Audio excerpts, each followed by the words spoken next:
Welcome to GOAT James Kingdom, where basketball lives forever. Here in GOAT James Kingdom, we attack the GOAT debate head on, where we challenge all Michael Jordan fans and all LeBron detractors to who is the GOAT of basketball. You can catch us every Sunday noon Eastern Time, right here on the GOAT James Kingdom channel, for the GOAT James Kingdom show with B. Lee and A. Johnny. Also, we go live Friday nights with the Friday Night Exposure with the Exposer, where you catch special shows and content as a GOAT James Kingdom follower and subscriber.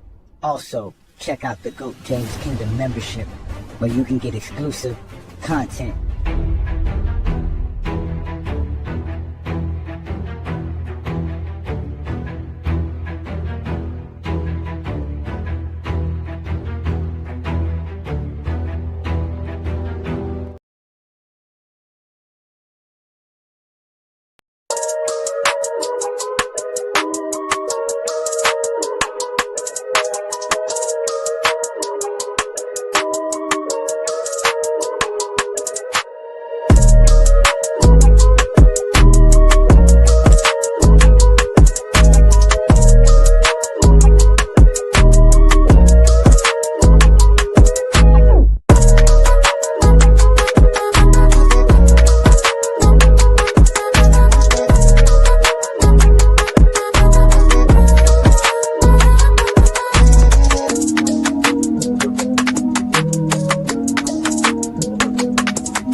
Peace and blessings, y'all. Welcome to the GOAT James Kingdom show with B. Lee and A. Johnny. As y'all know, this is a Sunday show. We come live every Sunday noon Eastern Time right here on the GOAT James Kingdom platform. Hit that like button, hit that subscribe button. Also, check out the GOAT James Kingdom membership, as we will continue to do big things here in GOAT James Kingdom and be on these YouTube streets every week. Shout out to everybody who's also watching us on our Instagram account and everybody who's watching us on our Facebook account. Peace and blessings to all of y'all. Also, for everybody who's watching us on FYF, yes, it is another GOAT James Kingdom show on FYF Sports Debate channel. But ladies and gentlemen, I'm A. Johnny the Exposer. I got my partner B. Lee in the building. What's good, B. Lee? Yo, what's going on, everybody? All right, and we got T Perfect in the building. The regular panelists will show up as usual. Shout out to all the GOAT James Kingdom members. We already see a few of y'all in the comments. Thank you for supporting what we doing here. We see y'all showing up again. It's always love and blessings from Brandon and I. Thank you again for supporting us, what we doing here. So shout out to all you fellas here. So today's show, ladies and gentlemen, we're going to discuss Stephen Curry. We're going to talk about Stephen Curry breaking records. Shout out to Travis, who's in the building. What up, Travis? What up, gents? Yeah, are you comfortable with today's topic, sir? Stephen Curry reached 4,000 three-pointers made. The NBA are celebrating totals as usual. Do you recognize this particular record? Oh, of course. Amazing. This is amazing. Okay, Travis, I did think, did you say that total don't really matter? Well, no, I mean, to some degree, yeah. Like, when you were talking about Steph? when you're talking about ranking players, like, why, like, you're telling me, like, a 3-point record, or he has more threes than this other guy, that doesn't affect your all-time rankings, but it's just a record that's, you know, incredible. I mean, I don't know where I already have Curry top 10, so it's not going to affect him. But isn't a record a total in general there, Travis? Well, it is, but I mean, do you use records to rank players? Oh, I definitely use that. It's a part of stats, accolades, and achievements. Yes, sir. So you're using Magic Johnson's, let's say, his total assist record to put him above other point guards, not his averages or accolades, just his total? Yeah, he has the most playoff assists in NBA history. Well, I mean, the threes isn't really like a stat, right? It's just a total of. It's not like it's total. It contributes to its points, correct? No, the three-pointer is a stat. It's a three-pointer made. It's a stat. It's three-pointer made, sure, but you're specifically using three-pointers made as. Well, that's the record that Stephen Curry holds. That's his record. Yeah, I know. Yeah, but I'm not. It doesn't affect his ranking. I'm just saying, to me, because he's already going to be the most efficient scorer of all time, arguably, or as far as true shooting percentage goes, and he's already the best shooter ever. Yeah, So predicated off the fact he had over 4,000 3-pointers in his NBA career. yeah, at like over a 40% clip and like huge volume. That's what matters. That's why. That's why everybody thinks he's so great. Everybody calls him a great shooter. Why? Because he has over 4,000 3-pointers made, my friend. Yeah, I 4,000. think they call Steph the greatest shooter because of his total 3-pointers made, right? Not That's totals. the only. That's the only way to do it. That's the only way to do it. He So doesn't how have you call him the greatest shooter of all time if it's not because of his total 3-pointers? Well, his totals that factor into it, but he's like, you look at his career, right? And like is it what is like? There's so many records that aren't necessarily like tied into his totals. Like he's the only guy who, for this many seasons, has shot like over a so on 40% clip, but he's taking at least like 6 threes a game or some odd, and he's done it for at least 15 years. And yeah, that'll add to your totals, but he's consistently hitting these efficiency benchmarks too. That's what propels him into the greatest shooter of all time category. I don't think his 3-point percentage and his free throw percentage or his true shooting percentage ever played into the factor. Why not? It should. I don't think it ever did. No, I don't think like he's Well, not no, the don't get me wrong. greatest. Like, so there's he other doesn't have the players. highest percentages. There's other So it players has to who be his have. totals. There's a couple players who might have as good or better all-time percentage than him, but like not with consistency or like with the same volume over this extended period of time. That matters. That's what matters. It's like LeBron, Volume, right? Like you volume, like total of threes. Sure, total threes matters too. I mean, when you're talking about when you're No, talking about the entire like portion Travis, of, I'm not talking about what you think because you obviously think something different. But the way the media is saying he's the greatest shooter because of his totals, right? I mean, I'd like to think that there's a little bit more nuance in that. I don't think it is. I think Well, they only say he's a great shooter because of his totals. That's dumb then. I mean, it's part of it, but it doesn't have anything to do with. I think it's total. He shoots over 40% from three. Yeah. I think it's both. When you've talked about Steph 3-pointers made, 40% has always been a part of the conversation that he shoots. I never really heard him talking about 40% because he shoots over 40%. Like Reggie never shot over 40%, and they never mentioned that. But we're talking about Steph Curry. I know, but before Steph Curry, it was Reggie Miller. It was Larry Bird. Neither one of them shot over 40%. I don't think anyone said Steve Kerr was the greatest shooter of all time. It was either Larry Bird or Reggie Miller. But part of the conversation with Steph Curry has always been his totals and his percentage. It might not have did it before with other players, but they judged these players different. And what they did with these players today is said, hey, you shot at a high clip and at a high percentage. This is known as the efficiency era. They are very efficient in their shot making. I hear this all the time. So you hear from who? I hear the media all the time. From who? Like who is saying this though, Trav? I mean, John. Stephen A. Smith, Skip Bayless, Shannon Sharp. I can keep naming you here. I don't hear them ever saying about his 40% plus or his true shooting is always how many he's making. He's making like 8 3-pointers. They're not talking about how efficient he is, about how much he's making. It's always been his totals. I'm not saying no, they do. They definitely mention it. Like when he was, especially like a few years ago when he was on his roll, like it wouldn't matter if he was jacking up threes if he wasn't efficient. Like he wouldn't be anywhere near the record he is now, and like no one would care. He would just be a shot chucker. But because he doesn't have to shoot 40% to make a lot of threes. Yeah, but he has to be. They wouldn't talk about it if he wasn't well above league average at least, which is like 35, 36%. And he destroys that like each and every season. I mean, I believe if he was at 30%, it'd be different, but they don't really. They were saying how many threes he's making a game, like 6 or 7 threes. It wasn't about how efficient he was shooting; it was about how he was making them. Well, yeah, but if he wasn't efficient, he'd average he averages like what 6 threes a game at least, 7 threes taken, and he'd have to average a lot more than that. And like the narrative would be completely different if he wasn't a marksman. So like you have to realize that. I mean, I understand. Well, I already say he's the most efficient shooter I've ever seen.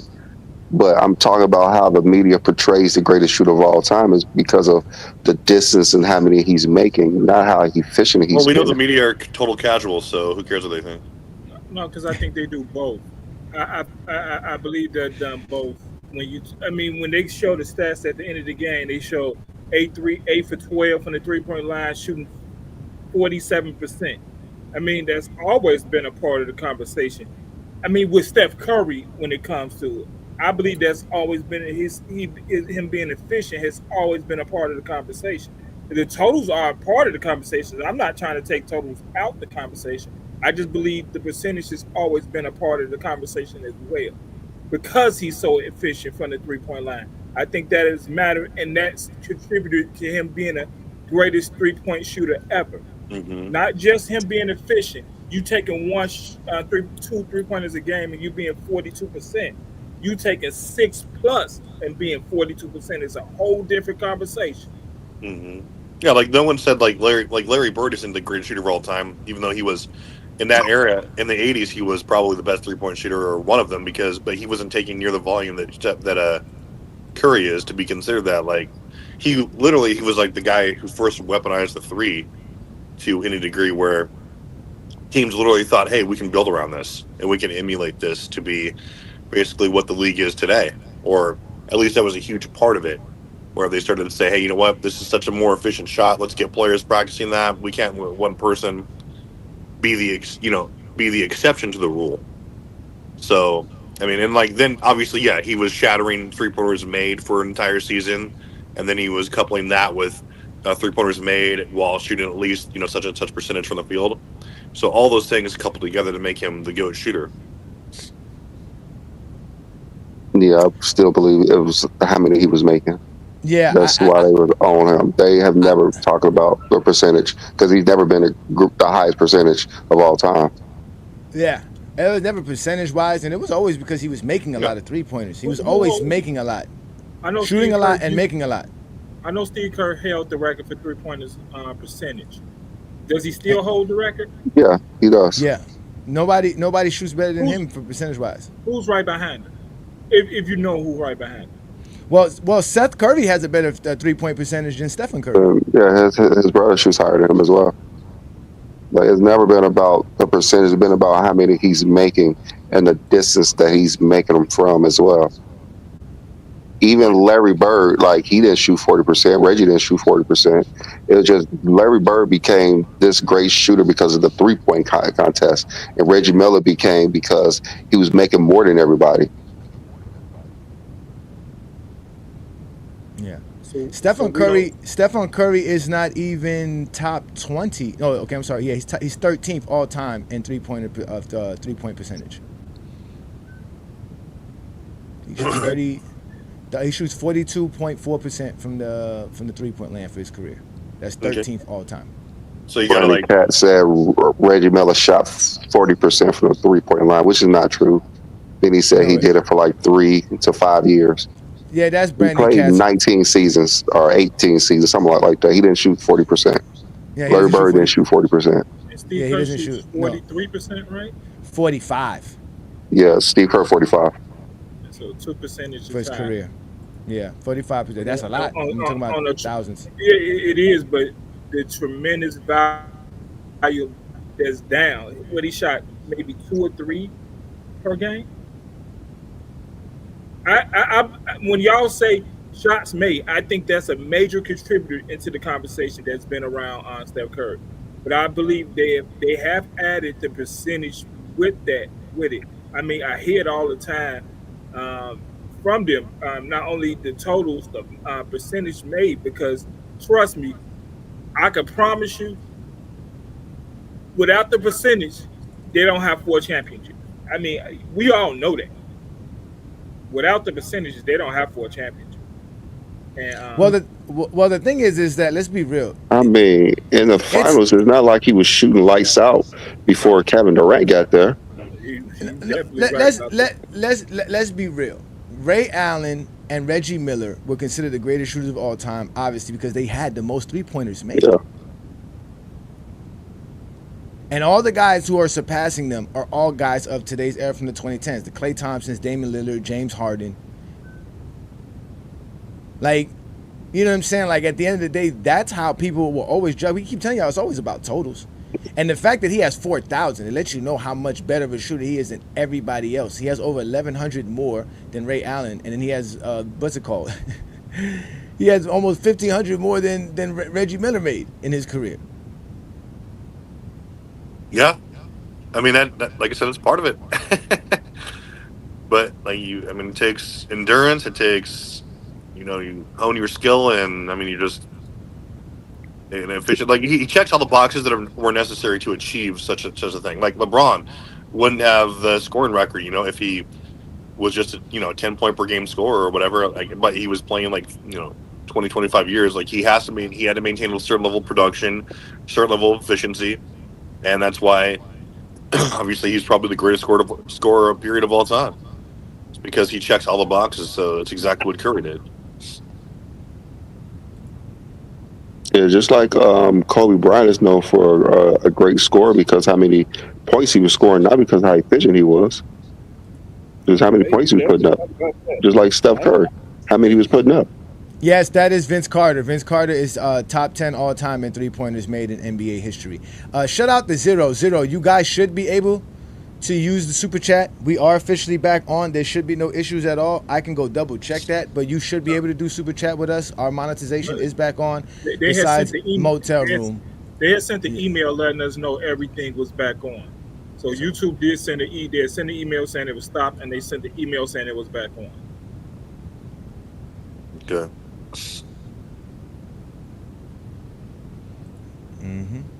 Yeah, they say LeBron can't shoot. Where's Jordan on this list? Jordan could not shoot three-pointers. That's a fact. Shout out to you, Ace 30 in the building. Peace and blessings, brother. We here. Yeah, again, Stephen Curry, 4,000. The point is of today's show, though, is it's not just the record. It's how unbreakable the record is, right? He has 4,000. And he's played about 1,000 games in his career, so he's hitting 4 3-pointers per game. He's probably going to put it to 4,500, maybe close to 5,000 by the time he ends his career. So if we say that, is it possible anyone could catch him? How unbreakable is this record? How unbreakable is the record? I believe he could get caught. I think he gets caught. Yeah, it's these like Trey Young and Anthony Edwards. They're shooting at a crazy clip. I think his record is. The game has changed. They're shooting it. Look how the 3-pointers is being shot. You got teams shooting almost 53s per game. Somebody got to be taking these shots, and they're making them. So, you don't have to be efficient to break this record. And look at LeBron. LeBron is not efficient shooting threes majority of his career. He's ranked 7th. So imagine someone like Anthony Edwards who's shooting 12 times a game. If he continues that pace, and he started a lot younger than Steph Curry. I don't think you're going to need to be efficient to break the record. But I think Steph was efficient making the record. But I think you're correct. I don't think the person who needs to break the record has to be efficient because of the volume of threes people are taking today. Yeah. Well, they're going to be, if they do break it, it's going to take them longer to achieve than what Curry did. Yeah. Who's going to play? Are they going to play? 17 years or whatever, for their NBA career, and primarily relying on the 3-ball, like Anthony Edwards. And Trey Young, sure they might, but that is dependent on a lot of things, like no serious injury. Just like how we always talk about LeBron, who's going to catch that scoring record? Can it be done? You'd have to play well above the average, for a player's career, and you have to be, somewhat efficient. You're not going to shoot 30% for 3 and pass anytime soon. So it's going to be a combination of efficiency, longevity, and obviously the emphasis is on the 3-ball. But I don't think we see it caught for a very long time. I believe the only reason it's going to get caught because Steph Curry didn't come out the gates like these players are. Fact. LeBron came out the gates at a high clip. Steph Curry didn't. Well, yeah, Yeah, I think that matters because I believe for any of these records, you're gonna have to come out the gate doing it. Because I mean, LeBron came out the gate averaging 20 points a game. So, I mean, his record of points is gonna be hard to break because you got to come out the gate doing it and then consistently do it, stay healthy, and stay on that. I mean, Steph Curry came out. I mean, he didn't come out the gate being like that. You knew he was gonna be a good 3-point shooter, but if he was making 6 a game coming out his first or second year, I think one it'd probably be more than 4,000 at this point. But yeah, but I think his record is definitely unbreakable at that point. But then again, Steph Curry, he might, like LeBron, just continue to play and push the record back further and further. But then again, these other guys are homing that as well. Yeah, I mean, he's definitely going to keep pushing it back because he's going to play a few more years. So he's definitely going to push it back. As of right now, someone like you guys mentioned, Anthony Edwards has over 265. He had 265 three-pointers so far this year. So at that pace, again, if he's even at that, that's Curry is incredible. I mean, again, I do think it is going to possibly be one of the records that could be broken because it's considered an unbreakable record right now, right?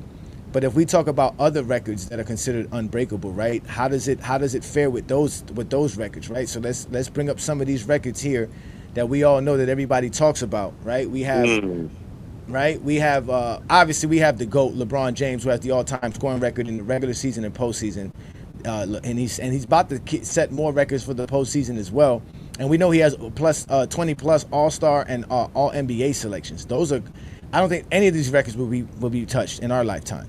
But then if we go to players like Tim Duncan, who has 15 all defensive selections, do we see anybody coming into the NBA going to get 15 all defensive selections? It's possible. It's possible? It's possible. You got Wemby, if he could play for 20 years. He's so all, and it's just going to come with him. Yeah. I mean, I believe some of these records are close to being. I mean, that most all defensive selections. I mean, that's possible. You got the luck that comes with that is some of these records. I mean, the crazy part about this, the rule change of assists, I believe is breakable now because the assist the rule is different. Even though it's going to be tough to do it, I believe that the rule change has made that record not unbreakable like it used to be. I believe at one point that record was unbreakable, the all-time assist record. The rule change has made that record breakable now. So I believe that all-time assist leader rule has made that record breakable. Even though it's still gonna take a long time to do it, I believe that the rule total has made that breakable. Yeah, it's definitely gonna take a long time to do it, but the way they're scoring, you talking about Stockton's record, 15,000 assists? Yeah. How do we get from from Tim Duncan to Stockton? You skipped it. No. I talked about Tim Duncan, but I jumped to John Stockton. Okay. All right. No, I don't think John Stockton's steals or assist record is going to be broken. I don't think his steals going to be broken because of how a lot of them's probably not even real steals, but the assists, I believe it is, because he only averaged 10 assists a game for his career. So someone could average 10 assists a game for 20 years. For 1,500 games, though. That's for 1,500 games. Just saying, that's possible. It's possible. There's no way. And they were playing it, 1,500 games. Like there's 1,500 games, Brandon. I'm just saying it's possible that someone can average. I believe the rule change. Can average 10 assists a game for 20 years. Remember, I said his assists. I didn't say his steals record. I said his assist record. Well, I know. Well, you know what? I forgot to put Olajuwon up here because Olajuwon has, I think, 3,800 blocks. I don't think nobody's going to reach 3,800 blocks as well. I don't know. His blocks might be broken. You know what? I forgot to put Tim Duncan's blocks too in the playoffs. I think Tim Duncan has 450 plus blocks in the playoffs. So that's probably also going to be an unbreakable record as well with Tim Duncan for the playoffs. I don't think so. Yeah.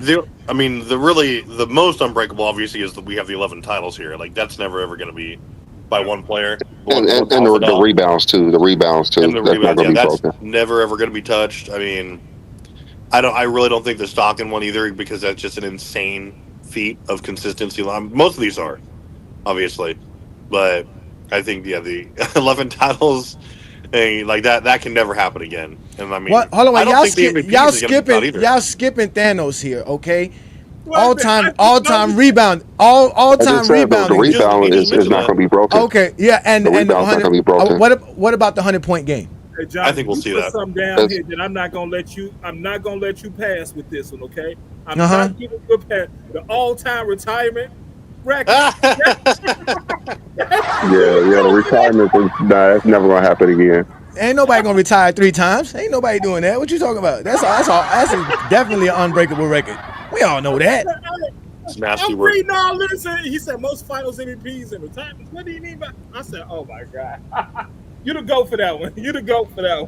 So hold on, wait. Let's keep going down the line, though. Okay, so all right, we know the most titles, right? Nobody's getting 11 NBA championships, right? No, right? Nobody's getting 6 MVPs either. No, nobody's reaching. Somebody definitely gets 6 MVPs.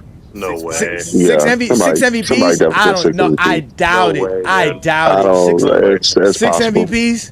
No way. It's possible. Jordan and LeBron should have had over 6, so it's possible that someone could actually dominate. Like it's just the voters.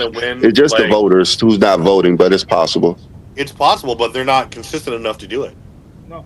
Like they're going to ignore players are consistent enough to do it. Jokic should have had 5 straight MVPs, so it's possible. It's just if they vote for him. I mean, I agree. Nobody's going to do that, though. That's what I'm saying. Nobody's going to do that. Who knows? It's not going to be hard to get. They might just start voting for the MVP like they should. Yeah, like I said, I don't see it. Like if he gets 4 or 5 and he's still like within his prime, and he's still producing at this. Jokic is not getting it because he's already lost too many of them. But they might start voting for MVP like they should.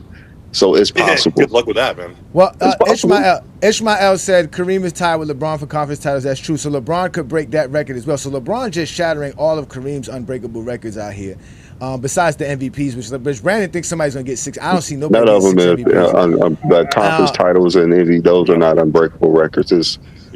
So we already agreed that Stephen Curry's records could be beat. The playoff 3-pointers made, regular season 3-pointers made. You guys said Stockton's assists and his steals is unbreakable. And then Michael Jordan's Finals MVPs. Is anybody going to get 6+ Finals MVPs? It's possible. I don't think so. It's possible someone could actually get Finals MVPs. They can't win 6 championships. I'm just saying the Finals MVPs. Yeah, it's possible. I don't see. I see somebody winning 6 championships, but I don't see one. I mean, we already seen someone lead more teams to finals before, so it's possible. Yeah, Sturdy. There was no conference titles in the 60s. It didn't exist till 1970. So that's why Bill Russell just has the most finals. He has 12 finals appearances. That's the most in NBA history. But he does not have conference titles because there was no conference titles in Bill Russell's era. Well, here's the reason, Brandon, why I think that won't happen is because the situation or the circumstances that have to exist for a team, right, or a player to get to 6 finals, let alone win and get the Finals MVP. Like, you have to have consistency with your team. Like, year after year, you have to be obviously amazing, but there's just too much movement. There's too much parity in the league. I think to allow one player to win. It's not like we know what's going to happen in 5-10 years. Like, it's possible. We've seen players win more than 6 titles. We've seen players lead more teams to more than 6 titles. We've seen 8 players. It's possible.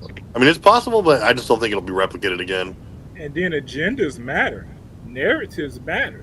Yeah. I mean, that's a part of the conversation to win some of these awards is agendas and narratives.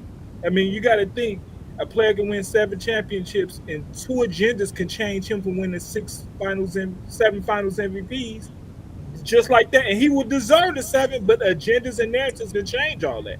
I mean, it's that simple. That's why I believe luck is a part of all these conversations. Luck. You got to have some type of luck. I mean, if you want to say all these records could be broken because all of them was set. I mean, not the rebounds definitely would never be broken. No one's averaging that many rebounds. No one's winning that many. Yeah, no one wins, and no one has before or since. It's like who's been averaging 20 rebounds a game in the last 40 years? Yeah, Not one person. It's 24,000 rebounds. I mean, you have to average over 20 rebounds a game. Like, who's been averaging 20 rebounds for a season over the last 40 years? Like, there are certain things that's just not going to happen. Like John Stockton, they're not giving out fake assists anymore, fake steals anymore. Like, those, like, we know certain things is never going to happen. So you're right about that. So you're 100% right about the fake steals and fake assists. The only reason I said the assist record could be broken because the rule changed. The rule changed with the assists. That's the only reason why I believe that. Because outside of that, I believe his record steals and assists were unbreakable. I do think his assists could be broken because you could take 3 dribbles and get an assist nowadays. So that's possible. It's true. Yeah, Grape Tea News, you're right. Only people who got fake steals on their resume is Michael Jordan. I don't know nothing about Stockton's fake steals. I know all about Jordan's fake steals, though. We know those exist. Those are a fact. But, I mean, again, all these are great records, and they're all, I think, obviously we know LeBron got way much more records than this, and some of these guys have some more records that could be broken. Like somebody brought up Jordan's scoring titles. He doesn't have the most seasonal titles, but he does have the most scoring titles. So we're going to include like Chris Paul in this for having the most steals titles. Who has the most block titles? Is it Mutombo? Who has the most block titles in NBA history? Most block titles, I think it is Mark Eaton? No. I think it was Mutombo, actually. I think Mutombo has the most block titles. Mutombo or Ben Wallace, something like that. Yeah. And then what's it called? Stockton has the most assist titles. And we know obviously Wilt Chamberlain has the most rebounding title, which he has the most seasonal titles in general as well. So he has the most with 11, and he has the most with 19 in total. So, but again, all these are totals, Travis. So you really don't care about none of this, correct? False. The scoring title. It depends on the person. If it's LeBron versus Jordan, then those totals don't matter. If it's 6 total Finals MVPs, it matters. If it's 10 total scoring titles, it matters, right? Those totals matter, correct? No, it's just LeBron. Certain when you talk totals about matter more than most. Yes. That's the scoring titles. The only way the scoring titles is either tied or broken. Championships have to match with it in today's world, because at some point you're gonna start getting hit with you selfish and you only taking shots, you only making shots, and you got to come out the gate. You have to come out the gate with scoring titles, and then within your 4th or 5th year, you got to be winning championships for them to allow you to mentally not bother you with getting scoring titles. I mean, it has to match. I mean, certain things have to match, and because mentally you have to be strong. Do all these records that's being set tells me you're a mentally strong person, because you have to be mentally strong and physically strong to get through some of this stuff. But that mental really matters in the game. Unless you're LeBron, then you're just a weak person. Yeah. Well, no one fear LeBron. Yeah, with adding on to what Travis says about how these things have values to it. How do we value these records, and where does Steph's record for having the most 3-pointers made rank him, or rank all time with all other records in general? How does it affect it? What do you think, Brandon? How does it affect how holding this record, such as the all-time 3-point leader? I don't think it's a major record to me. They portray it like it's amazing. They're giving him his props, like, compared to when LeBron scored his 50,000 points, compared to Steph 3-pointer, LeBron's all-time lead scorer, Steph 3-pointer. Steph was praised more for what he did with the 3-pointers than what LeBron did in the media, which is crazy. But real basketball fans know that what LeBron did is like the like cream of the crop. But just how it's portrayed in the media is kind of crazy. Shout out to Ready Hood Sports. Peace, Ready Hood Sports. Thank you for becoming a member, supporting us all this time. Travis, how does this Stephen Curry record rank all time with all these other records that we were just discussing? I mean, I think it's, if we're talking about unbreakable what records, can be reached, these are all supposed to be unbreakable records. Yeah, these. I think considered unbreakable. I think this is one of the more breakable ones that can be reached, just because of the nature of the game right now. and like the advancements in modern medicine, all this stuff. Like, so it's going to allow players to play longer. The emphasis is on the three. So I mean, I think somebody can break it, but a lot of these records are not because the players weren't great, but because of the way the game was played. Like Sturdy said, we're not going to see the league go back to 120, 25 possessions a game where someone can average 20 rebounds for 14 years or whatever. Plus the league shooting 40% in total for the league is exactly. Plus guys shooting as bad as 40% as well. Yeah, exactly. And we're not going to see someone have 11 titles or and no one's going to play for 82 games for 18 seasons or whatever and play and have so I mean assists and steals titles. So I mean no one's going to pass these records, I don't think. But the Steph Curry one is possible just because of how he scored it and how the emphasis on the game is. The other ones though, I don't see anyone breaking them really. It's tough. John, what do you think? Where does this record put Stephen Curry as all-time records in ranking and all-time record rankings and just in general? How does that help his legacy in his career? One, I think looking at the record now, is not that high because he's still an active player, and we don't give active players the flowers that they should have while they're making these records. So I believe it's towards the bottom. But once he retires, I think we're going to look at that record a little bit different, and people are going to look at it different, and he'll get praised for it more once he retires. Because one, we know it's going to be more than 4,000. It'll probably be closer between 4,500 to 5,000. But I do think it's going to be the more of the breakable records out of all the records we've just discussed. It's the more the breakable records the way the game is played today. I mean, these guys are coming out, they coaching it for you to shoot these amount of threes. It's being coached. Not like these players say, I want to come out doing this. They're coaching it. And I believe the percentage of the way Steph make it, I don't think it's going to be close, but the volume threes is going to make it more of a breakable record that is probably out of all the records, is probably the one at the bottom. Yeah, that's true because it also depends on the player. Because when Reggie Miller had it, he was really praised, but when Ray Allen, broke it, it was kind of like yeah. But when like Steph did it, it was like we're never seeing this again. This is the greatest thing ever. So it depends on the player. Yeah. Yeah, I mean, I don't think it, I mean, again, I love records. Records are a part of it. It's obviously something that people are gonna, just imagine the guy who does break Stephen Curry's record, right? He's gonna be like, what I'm saying? I beat Stephen Curry, like Brandon said, because of the legacy and the stature that goes behind Stephen Curry and how much he's gonna be praised for everything that he's done. So yeah, beating this record is gonna be actually kind of important to a certain degree. But where it ranks amongst all these other ones that we were just talking about here, and all the ones that are gonna be, truly unbreakable, like we discussed. It's definitely not high in the unbreakable ones, but I do think it helps his legacy. Someone did ask me where would this put him in the top 10. I think that was Adrian Knight who just asked me that here. Most playoff assists might get it too, honestly. Playoff assists? No, I don't think nobody's getting as high. LeBron can't even pass Magic Johnson in playoff assists. Who's passing Magic Johnson in playoff assists? Somebody could get that. Come on now. Magic only played like 10 postseasons. But that's a lot of postseasons to play, bro. And to play deep. It's not like it's so out of reach that no one could get it. He was doing 12 a game. So you got to play like 200 games or something like that, 150 playoff games, 200 playoff games at 12 a game. Yeah, but it's possible. It's not like he got like 5,000 assists in 10 seasons. Like he has like 100 more than LeBron now, and LeBron has, he has a lot of postseasons, but he scores a lot.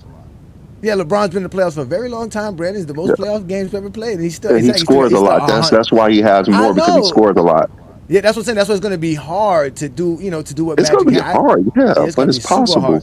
It's not like it's so out of reach that it's impossible. Like that's not that out of reach. Yeah, it's possible to win the lottery as well, but that don't mean it's going to happen. Breakable because of the rule change, and that's why when I was talking about Stockton's assists, that's why I said I believe at one point it was unbreakable, and that included Magic Johnson playoff assists.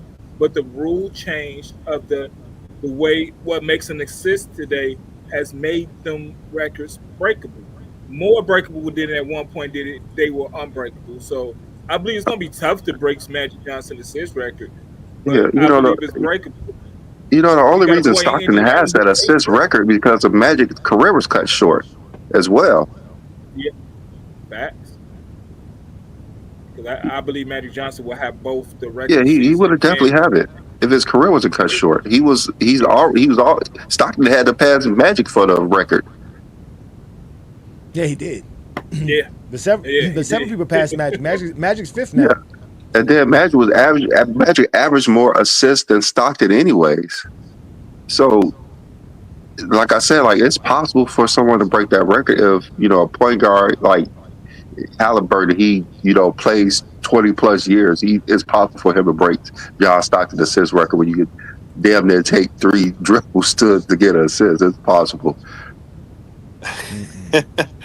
It's not disrespect. Yeah. Well, who disrespected John Stockton because it could be possible if you play 20 years plus. That's not disrespect at all. You have to play 20 plus years. Yeah, and at 10 assists per game. Yeah, you have to. There's only 2 guys in the NBA history who average double-digit assists for their careers, and that's Stockton and Magic. So I don't see anyone getting anywhere near that. Like, that's what I'm saying. I don't see no one getting anywhere near. Even right now, as great as Chris Paul's been. Chris Paul is like, what, at 12,000? 13,000? Like 13, I believe. He's like 2,000 short. He has to play 5 more years at 82 games to pass him. That's not happening. That's what I'm saying. And Chris Paul is the point guard. You know what I'm saying? The point guard. Point guard of this era. I mean, you got Halliburton. You got Trae Young, right? Trae Young has a possibility. Yeah, Trae Young. He had a possibility to do the 3-point record too. Yeah. Yeah, Trae Young with the 3-point record too, exactly. So, I mean, I don't know about Damian Lillard. Damian Lillard's played, 15 years, 14 years? Yeah, Dame, he's not getting it. Dame don't average. We're talking about his threes? Yeah, for 3-pointers. Yeah, Dame is going to end up second. Yeah, because he had 2,800 now. Yeah, he's definitely going to end up second. James Harden has 3,100. Yeah. Do y'all think the third most points in a season is unbreakable record? The what? The third most points in a season is unbreakable record. I don't even think it's the third. It's the fifth. It's the third. It's the third. I checked. You sure? Yes, you talking about Jordan? No, doesn't Will have 3 seasons ahead of Jordan? Not 2, 3. I looked it up. Will average 50. He averaged 50 1 year, and 39, 42, and 38. And I think he averaged 37.6 one season, but he may have played only 80 games because it was only 80 games back then. Sadly, ladies and gentlemen, Kobe owns no records. Kobe, no. The only record I guess we're not we gonna can give Kobe is what the most points in his final game. Will owns the first, second, fourth, and fifth. Jordan owns the third and sixth. No, so Will owns the records at 1, 2, 4, and 5. Jordan owned the third. Third what? Points per game or most points in the season. Points in the season. Oh yeah, because Wilt was only playing 80 games and Jordan had those other two extra was also games. Shooting 40 times a game. But before 1984, Jordan has the record. Well, after 1984, Jordan has the record for most points, I guess. Yeah, I saw that in a meme. Okay, so you're right, John. Okay. Yeah, I saw that in a meme. So you're right, Joe. John. Yeah. So, That is unbreakable. That's unbreakable. That Jordan record is unbreakable. No one's ever going to break Jordan's 87 record. The third most. The third most. I seen that. Yeah. When I seen that going around social media, that was funny. I said somebody really laughed. Yeah. Jordan has the most points in a season when being under 500. So I don't think that's going to be broken either. I don't think no one's going to be under 500 and have 3,000 points. Don't forget. Wait a minute. Don't forget the most assists per game in the NBA Finals as well. No one's going to break that record that Jordan holds. Yeah, since 1992, right? Well, Jordan did it in 91. Did he do it in 91? No, but that don't count because Magic had more assists that series. So shit, I don't know. For a winning team, that's what it is. For a winning team since 1991. Do y'all think the most points in the game, regular season game, is ever going to be broken at 100? Yeah. Yeah. I mean, I think that could be broken. I think there's going to be a player that's going to say, you know what, today I'm just going all out. I don't care. I don't know about that one. That's a lot of damn points. If you got a team like OKC, I believe somebody like Shea could break the record. It has to go into multiple overtimes. like you saw, who was That's it? That's kind of true. That is kind of true. You saw like a couple players drop 70 last year. It's still 30 points short though. All right, so the most 3-pointers made in the game was 14. So how many points is that? That's what, 42 points.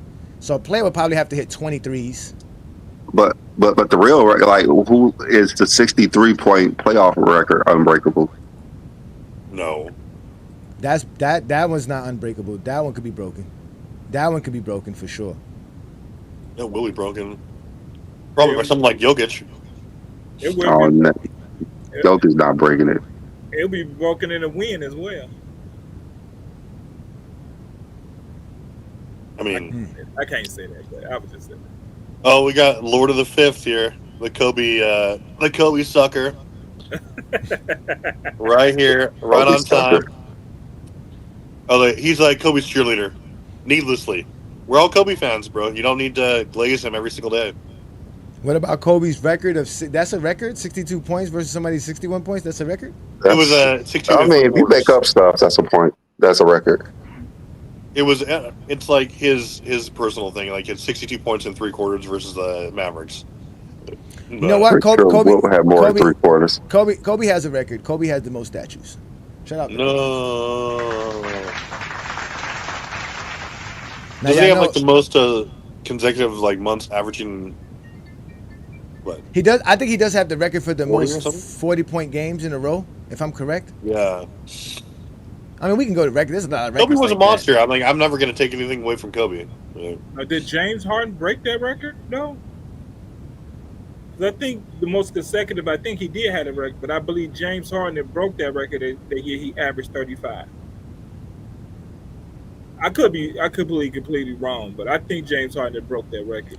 Damn, Kobe fan, we need y'all to come out here and correct Kobe's name, man. Kobe don't got no records. No, where's Twin Man, the biggest Kobe fan there is? Jordan has the most 40-point game since 1984. Well, Jordan's the GOAT, so we don't need to talk about him. You guys are something special, man. You guys are something special, man. Oh, man. Jordan got a lot of records. I never understood why they were so upset about that 30-point game record. People, they were really upset about that record being broken to Jordan. Yeah. Jordan has the most 30-point games in 15 seasons.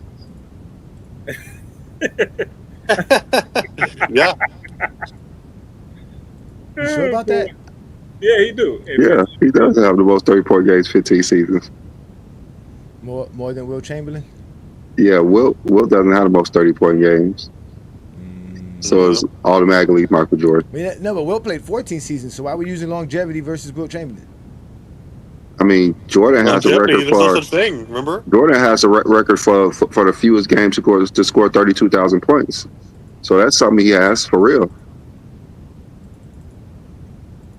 I don't know. I think Michael Jordan's best record is his retirements. You got to be real brave to retire 3 times in today's NBA. I would not have thought of that. Period. When I was reading all the records, I said retirements. What do we mean by retirements? I'm sitting here. That was GOAT status. Hey. It's a 3-time champion. 3-time. A 3-time retirement. That's a record. That is a record in sports history. The media won't allow it today. One of the craziest records is Jordan is the oldest player to score 30,000 points. Damn. Jordan's always doing something when he's old and retired, but they claim it's all about his peak. Thank you, Brandon. I'd never thought about that. Thank you for that, because I'm going to use that. Yeah, it was damn near 40 scoring 30,000 points. Yes, you're right. How long he played? Shit, he was old ass man scoring 30,000 points. I never thought about that. Yo, I can't with shit, LeBron had like 40,000, 38. Oh my god. Oh my god. That is hilarious. Oh my god. I mean, I can't with you guys, bro. But yeah, I mean, some of these records, these NBA records are, they all are hard work, and you really got to be, you really have to put the work in to do it, and it got to matter to you. The game has to matter to you, and I believe some these records, some of them could be broken, but some of them are just too out of reach, and because will 33 finals losses ever be surpassed? Well, LeBron James' 33 finals. Let's talk about some of these Zesty Jeffrey negative stats. They will. Oh, look at all you have a big fan club in here, man. You got Clown Boo, Clown Cats. Wall Street Brandon. Yeah, Wall Street Brandon's in the building, right? So he's over here talking about finals losses, and then let's bring up what the most missed field goals in NBA history LeBron holds as well, right? The most turnovers in NBA history LeBron holds as well, right? These are all records. These are all unbreakable records. Yeah, of course, LeBron James will be all over the record books. These are what you call records that only Hall of Famers possess, sir. Greatest players of all time. You can't talk about finals without greatness. Yeah, I don't think LeBron missed shots and turnovers ever be broken because you have to be great for so long to have those records. Exactly. Yeah. You have to be great at it to even super long. Reach it. Yeah. And he's gonna keep adding to it because he's so great. But I always question. I say he has the most turnovers, but look at his assist to turnover ratio. And then think about that. Really think about that. It's better than Jordan's. I'll tell you that much. Way better. I mean, and he's still number 4 all time in assists. I mean, like I said, it's a lot of luck. It's a lot of hard work. It takes a lot of mental. I mean, you have to take care of all that in. Oh, let's not mention LeBron has the most playoff steals too. You guys, that's unbreakable. He had passed. Who are you passing? LeBron has some. Yeah, that's gonna be hard to pass. Playoff steals. Yeah, that's gonna be hard. Stockton too. No, that's GOAT James. That's the GOAT James, sir. GOAT James, sir. And he has the most defensive rebounds, which is gonna be hard to beat as well. Yeah, I mean it's. But this is the definition of, you say zesty or casual fans is like when they just harp on these stupid little details. It's like with no I think obviously they're just doing it to get a rise out of us, but like I would love to see their ranking criteria and who they have when they say things like that. Yeah, hey, Jordan's playoff record is 6 Finals MVPs. That's what he has. That's it. And the most points in the playoff game. They don't count stats, Travis. You talking stats? I mean, John, you talking stats? Stats. Really, we talking stats. And a loss on top of that. And a loss. Wow. Yeah, that's the greatest playoff game ever. According to the Zesty Jeffrey leader of the coalition. Greatest playoff game ever. Impossible. We actually watched that game. It didn't look that great. It wasn't even Jordan's best playoff game. It was nowhere near Jordan's best playoff game. It wasn't? Oh. You sure? No. Yeah, I'm sure. I don't know. He dribbled between his legs twice and made a mid-range jumper in front of Larry Bird. I don't know. I don't think Jordan did anything greater than that in the playoffs. We don't need to bash on Jordan, but who's bashing Jordan? That's not what I do. Do I really do that? I never thought I was that type of a person. Nah, son, nah. I'm just making sure. Well, how about having the most Finals MVPs on the most teams? Is that a record?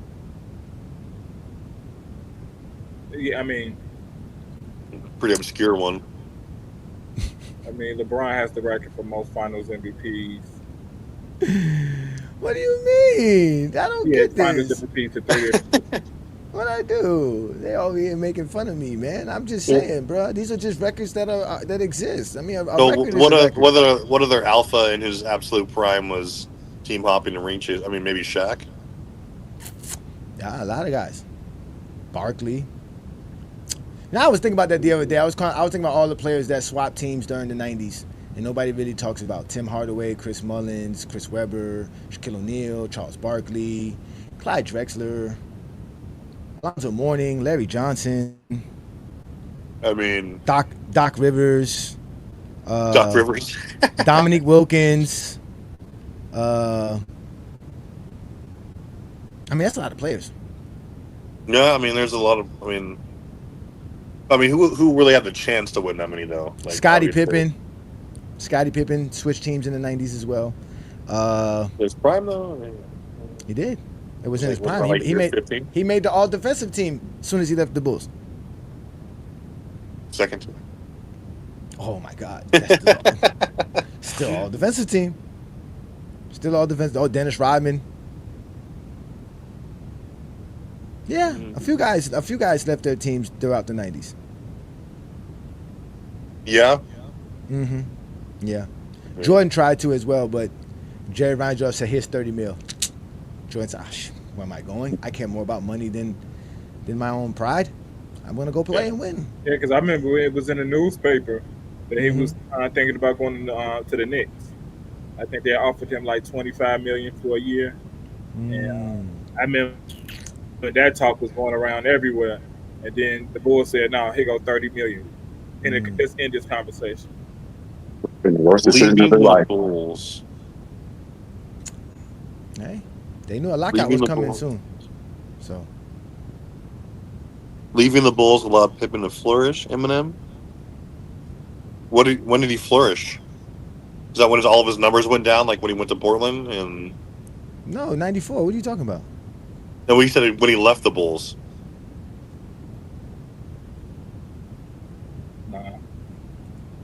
All right, here goes. Somebody said they got a real question for me here. I really can't say your name. I'm not going to butcher it. I'm just going to call you Mr. Smith. Agent Smith asked me here, "Hey, Johnny, I have a question I'm genuinely curious about. Was Michael Jordan that much better of a mid-range shooter than LeBron? Is it really close? I don't have access to the numbers. Sorry." Okay. Michael Jordan's recorded numbers at mid-range is about 44%. LeBron James is at 38%. So that would be a drastic difference in being better than LeBron James at mid-range. But we do not have Michael Jordan's true mid-range shooting for his NBA career, which I do not believe was at 44% at that high. Kobe, for his career, shot 40% from mid-range. So I would think Jordan somewhere around there, which would make him better than LeBron still, but it wouldn't be necessarily that much better. So hopefully I can answer your question. He'd be at least 44%. Who? His prime wasn't recorded, right? It was from like 96 on. Well, his best shooting was 96 through 98. So because I think I don't think range shooting would be as high if you got the record from day one. Best shooting in what regard, Brennan? Throughout the 80s. If you count all his mid-range shooting throughout the 80s and the early 90s, he's not going to be as high as 44%. He wasn't the greatest shooter as he was when he came back from his second time. Well, if you're talking just like as far as like him being polished, then I mean, but like his during like polished. You mean how he looked? You mean how he looked when he shot? Even though he was breaking it. They literally forced Jordan to shoot jumpers, and he couldn't make them for 3 straight years. So it was obvious he wasn't that great of a shooter. They couldn't make 96 Jordan shoot jumpers versus the Pistons. He would have destroyed the Pistons. But the 88 up until 1990, he wasn't that great of a shooter. And people can lie. It's fine. Well, no, okay, but if we're just talking pure production, like obviously he shot well over 50% for like 5 straight seasons. I mean, going to the hole. We're talking about mid-range shooting. Yeah. In 1980, in 1987 season, it is documented and recorded that 63% of Michael Jordan's field goal made were dunks. That's wildly incorrect. He said it's wildly incorrect. It was a highway to the lane for Jordan in the 80s. I mean, it was so bad that he had to go to the commissioner and tell him that the Pistons wasn't letting him dunk. Again, he was known as Air Jordan, not mid-range Jordan. Yeah, he couldn't shoot. Your take is that his mid-range got worse, or we got better, like for 2 years, other than like when he was in his prime and like his percentages were way higher. From 1984 to I would say 90, he was probably in the low 30s in mid-range shooting. Mid-30s. No. Yeah. Yes. Jordan. Okay, listen. From 91 to 93, I'd 97, and 97, Jordan's greatest mid-range shooting season, where he shot like 49% from mid-range, and he took majority of his mid-range shots that are recorded in that season. The other 3 seasons we have recorded of Michael Jordan, he shot under 45%, right? He shot 41% in the Wizard year when he played 82 games from the mid-range. Okay. So, and that was Jordan at his best at shooting the ball, shooting in general. Jordan shot less than 30% from the 3-point land. So if you take a couple of steps forward, which is it's a mid-range shot, he's not going to be any better. He shot like 25%. I mean, he wasn't a great shooter. Like, he's not that great of a shooter. Again, the years that Jordan was shooting 50% for the season was predicated on the fact that he was getting to the rim. The same way y'all say LeBron James. It's the same thing, because he's the same narrative on LeBron. All right. Do you think Jordan was below average at the rim during his prime? Because he's below average for the data recorded. From 97 to 2003, for the 4 years he played, he's below average at the rim. Yeah, he could barely get to the rim at that time. That's why he had to shoot jumpers. Well, obviously, the only real way this is you have to go back and someone's going to have to track every single one of his shots from the data we have. Or we can't. We told y'all to go back and track his steals. Y'all lied about his steals until we had to prove his steals were fake for y'all. Y'all can't, there's no data. There's no information. We can't go back and watch every Michael Jordan game that existed throughout the 80s. A lot of those games are not available for us. Even the data that I showed you guys when I did the data and showing what Michael Jordan was shooting back then, he was shooting close to 60% from the field during the games, but he was shooting like 45% from mid-range. I mean, even when we saw him score 63 points, we sat here and we watched all those misses. He probably shot 20% from the mid-range. He was all layups and free throws. Well, free throws wouldn't matter, but like for all. That's all he was shooting. How going to the free throw line 10 times a game don't matter? What you talking about? It doesn't affect your percentage. I'm just saying that's all he was doing. If he's making them at 80%, so that's 8 points a game. Yeah, but it's not. It's not affecting his field goal percentage. Like if we talking like, okay, I see what you're saying about. But again, his field goal percentage was at 50 because Jordan was getting to the rim. Majority of Jordan's shots was at the rim. The majority of shots, he even said it, I don't want to sit around here and take outside jumpers because my game is penetrate, dribble, penetrate. Penetrate means get to the basket. That's what Jordan wants to do. Majority was. That's why he was. Yes, the majority was at the rim. That's why he was shooting 50-something%. No, it wasn't. I don't think you know what the majority means. Okay, Travis. Majority means more than 50% of Jordan's shots was at the rim. And that's incorrect. Travis, do you think he was shooting better than he was in 97 and 98 early in his career?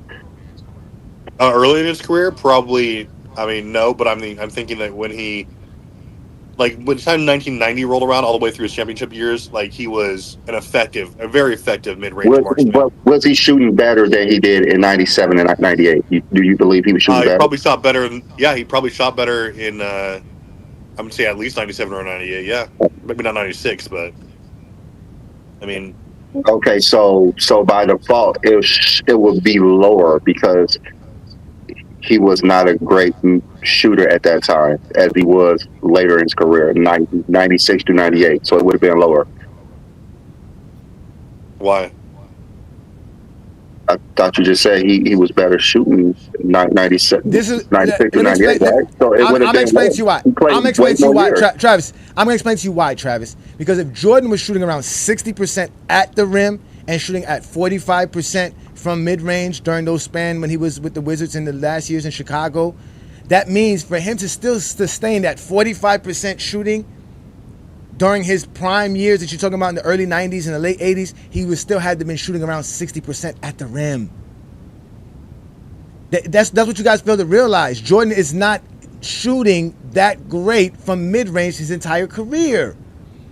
We only have the numbers. I'm only interested in maybe his when the first three-peat started, because I know that he took some time to develop, obviously. But when the first three-peat started in 91, Jordan's field goal percentage was 54% from the field. That year he shot 31% from the 3-point line. He only took 1 3-pointer per game. How many shots you think Michael Jordan was taking? He took 22 shots per game. How many of those shots you think he was taking from mid-range? At least 10 of those shots are at the rim or in the paint. Jordan is not taking 10, 12 shots from mid-range. Okay, so I disagree, but we'll sit down and watch those games together.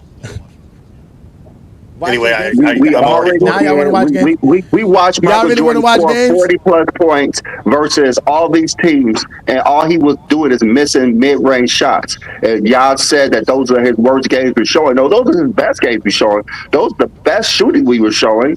He just wasn't making them. It's a myth that Michael Jordan shot like Kawhi Leonard. It's a myth. Like he shot like Shea. It's a myth. It is. Because y'all only know his highlights. Y'all didn't watch the games. I told you I watched all the games from 1988. I did like 8 or 9 games from 1988. Kept a track of all of his shots and all of the shots that he made in those games. And he was not that good from the mid-range. And those were all good games that he was having, too. Games where Jordan was scoring 50, scoring 49 points. Again, he shot 60% during those games. And like I told you, he was like shooting around 45% from 3-point land. But he didn't shoot, from mid-range. But he wasn't shooting that good the whole season. So it's obviously Jordan was not sustaining a 45% mid-range shooting, nor was he sustaining a 60% field goal percentage. Okay, I'm going to watch all these games and come back to expose your bullshit. Oh, we literally watched 5 of his best games of all time. And just 5 games? Yeah, we literally, his best games. We literally was sitting there watching him miss so many shots, and y'all was saying that I picked his worst games. No, I'm going to watch the 3-peat years. First one. I'm going to do it. The 3-peat years? Mm-hmm. I'm going to dig up every game that I can, and it'll be a project. It'll be good. Please do that. Because when I did my research of Michael Jordan shooting these shots that y'all love to talk about, right? Let me go ahead and bring this up and get this out of the way so we can bring this up. So as we can see here, Jordan shooting outside of 15 feet was like 47%, Travis. I'm sorry, was 40%. These are where Jordan was taking shots. These are him taking shots outside of the paint. I kept a track of all the shots he took outside of the paint. That was 88, right? That was 1988. Okay. Out of what's it called? These are jump shots that he took. Again, these are all jump shots as well. So his total field goal percentage was 46% in these games from all the jump shots that he took. Okay. So, again, this is not really the years I'm concerned about when he was still developing. But that's what we're talking about, though. Whatever we're saying for his career, obviously you have to add this, though, Travis. You can't just take Michael Jordan from 1991 on and say, well, damn, he was a great mid-range shooter.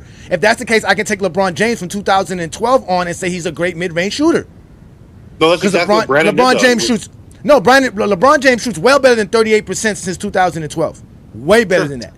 Yeah, and like you guys were talking about just like 3 years when they started tracking him. I'm saying, that's like somebody taking Giannis's years this year and saying because Giannis shoots 46% from mid range this year, he's a good mid range shooter. Okay, no, you're saying that LeBron's not better for longer than Michael Jordan. So, don't that make LeBron a better shooter? A better 3-point shooter for sure. Under 16 feet, LeBron shoots better. Listen, I'm already ridiculously bored. Let's move on, please. Holy shit. He's mad. Yeah, look at me. Travis is mad because we are debunking and exposing the lies about Michael Jordan's mid-range jumpers. The man was never known for shooting shots until you started watching him in 1996. Because in 91, when you were 9 years old, you knew shit about mid-range shooting.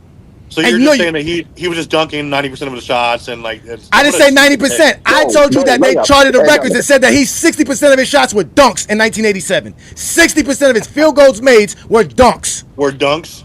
Okay. Yeah, because he was known as Air Jordan. Oh my God. Nobody ever seen a guard attack the basket like Michael Jordan. All shooting guards before Michael Jordan was shooting shots outside. Jordan was different. Meaning he wasn't shooting from the outside like these other guys were. Mm-hmm. He wasn't Sam Jones. He wasn't Adrian Dantley and them just shooting a bunch of mid-range jumpers. He was actually going to the rim because no one could stay in front of Jordan. And then when he got into the air, it was a problem because he would dunk over you. Or do some crazy, miraculous underhand shot. Yeah. So Ajani, for the numbers we have, what is Michael Jordan's mid-range shooting?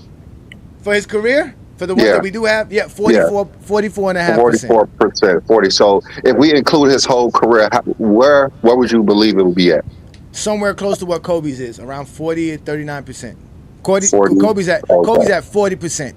Shooting. Okay, what is LeBron since 2012? Oh shit. I don't have those numbers. You don't have it? Okay. Exact, but it's more than 38. He shoots 38 for his career. Okay, so do you think it's above 40? No, it's above 40. It's like 41%. So it will probably be above Jordan? Yes. Okay, that's what I figured. So yes. LeBron's a better shooter than Michael Jordan, like we've been saying for years. I mean, I don't know why this is an argument. I've done plenty of shows on this before. Like this idea that Jordan could just shoot the basketball, and then they want to use his field goal percentage on top of that. After y'all tell us LeBron James' field goal percentage don't make him better than Jordan shooting wise, is hilarious.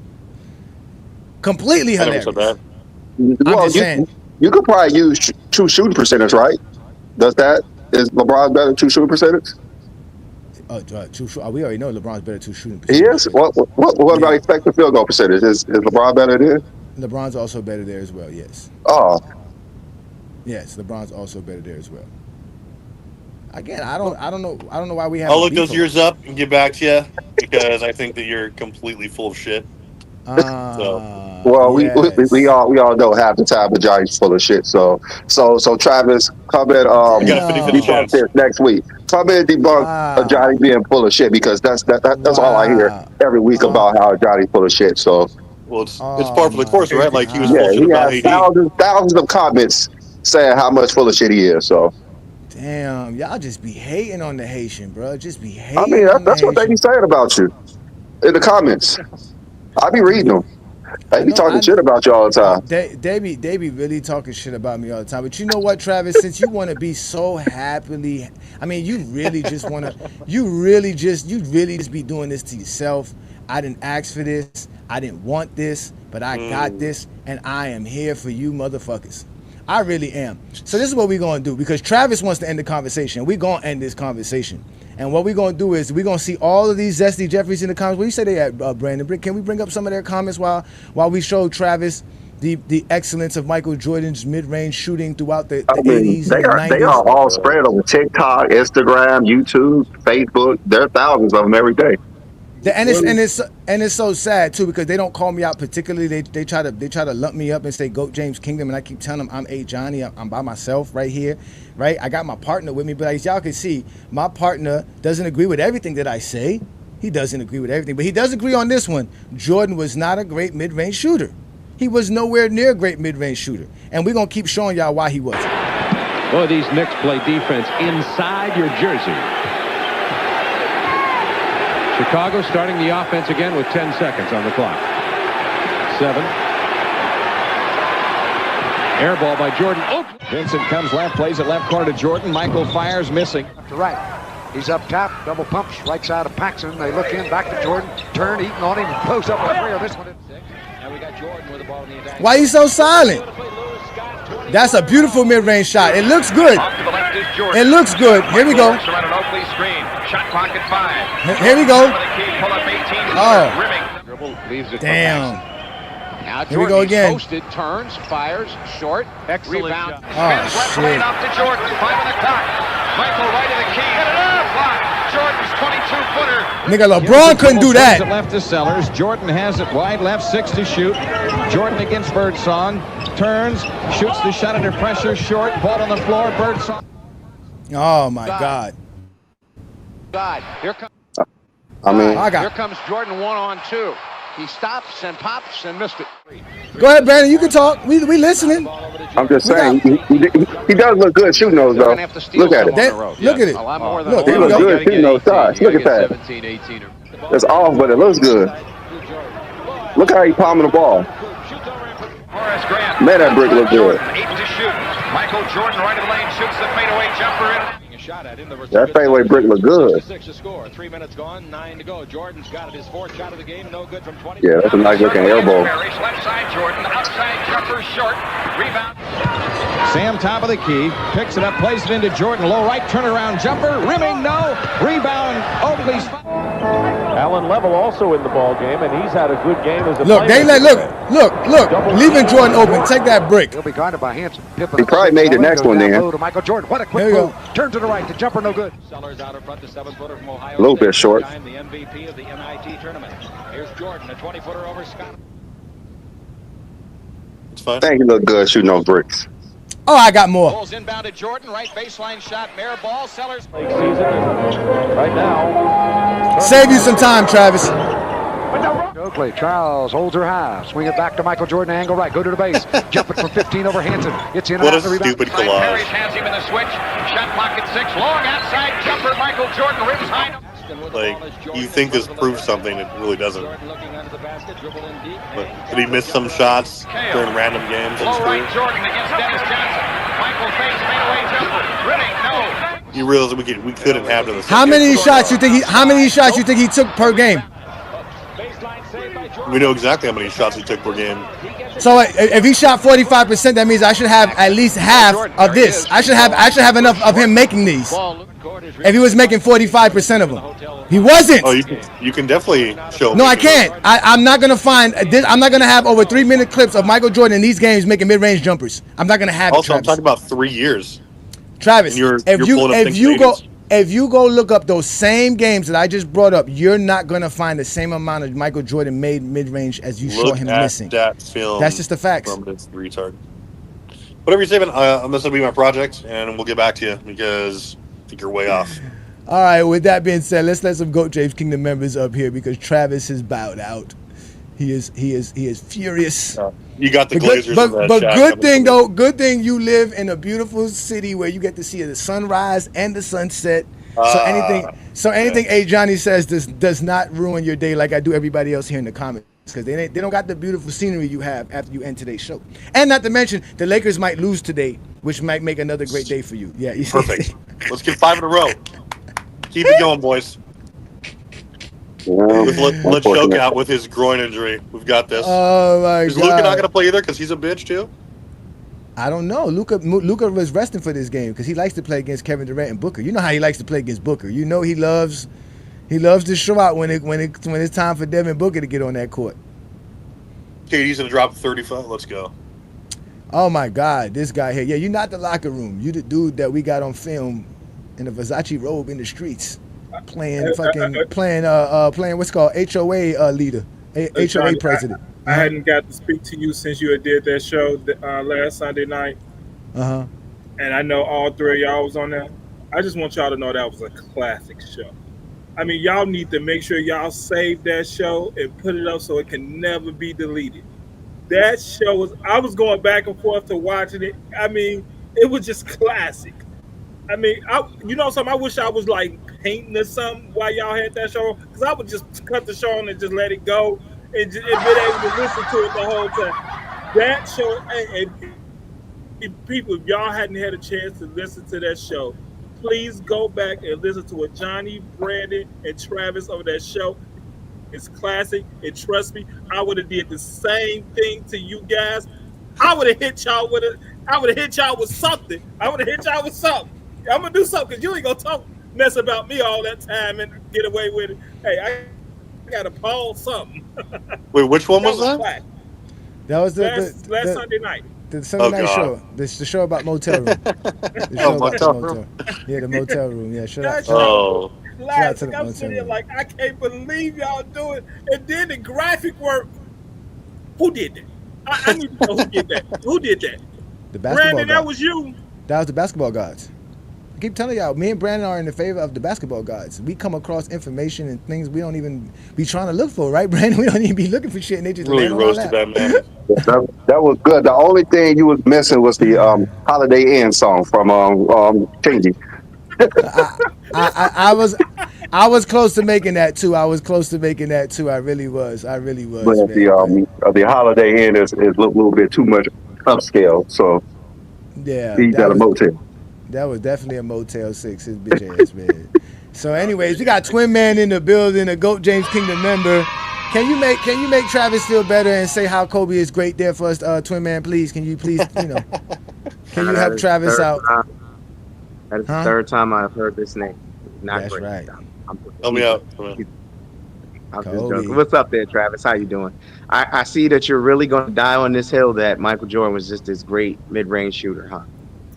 He was. So, Travis, who's a better mid-range shooter, Michael Jordan or Kevin Durant? Who's a better mid-range shooter? Kevin Durant. Who's a better mid-range shooter, Michael Jordan or Kawhi Leonard? I think there's much higher sample size, but Kawhi Leonard's probably better. But obviously, we're going up three prime years, arguably, and then 2 Wizards years. We can. It doesn't matter. It doesn't matter. There's not going to be a year you're going to find where Michael Jordan is a better mid-range shooter than Kevin Durant. That's why you're talking about the best in history. I never said Mike was the best shooter in history. I'm just saying that they're trying to make it. But Travis, come on, we're acting like people don't act like Michael Jordan is the best mid-range shooter. Of course they do, but I think we've ascended beyond that by this point, haven't we? Or no? Are we still? I would hope we have, but you're really trying to die on this hill, and I'm trying to figure out why. I'm not trying to die. They were like, "Oh, Mike was shit for mid-range." I'm like, kind of was though. Okay. I'm not even going to entertain that. He kind of was though. I mean, it was highly overrated. Yes, it was, man. Come on, Travis, man, you're too knowledgeable about basketball to die on this hill. It was very overrated. According to who? All right, so let's compare it. Let's compare it to people of his era. Okay. And I'm talking about people who operated in the post and in the mid range. Who's a better mid range shooter, Michael Jordan or Patrick Ewing? Okay, you're talking about mid range, but you're talking about things with Mike's volume was concentrated in the mid range for the most part. Patrick Ewing's was not. So was Patrick Ewing, post and mid range. Most of his shots came from the post and mid range. He's definitely going to be a better shooter than Patrick Ewing, but Patrick Ewing's mid range is he was a better mid range shooter. So he's a better mid range shooter than Carmelo. I'd have to look at the numbers, but Malone's main game was for the mid range. So is he a better mid range shooter than Kevin Garnett? No, let's do this. Is Tim Duncan a better mid-range shooter than Kobe? No. He shoots better from the field.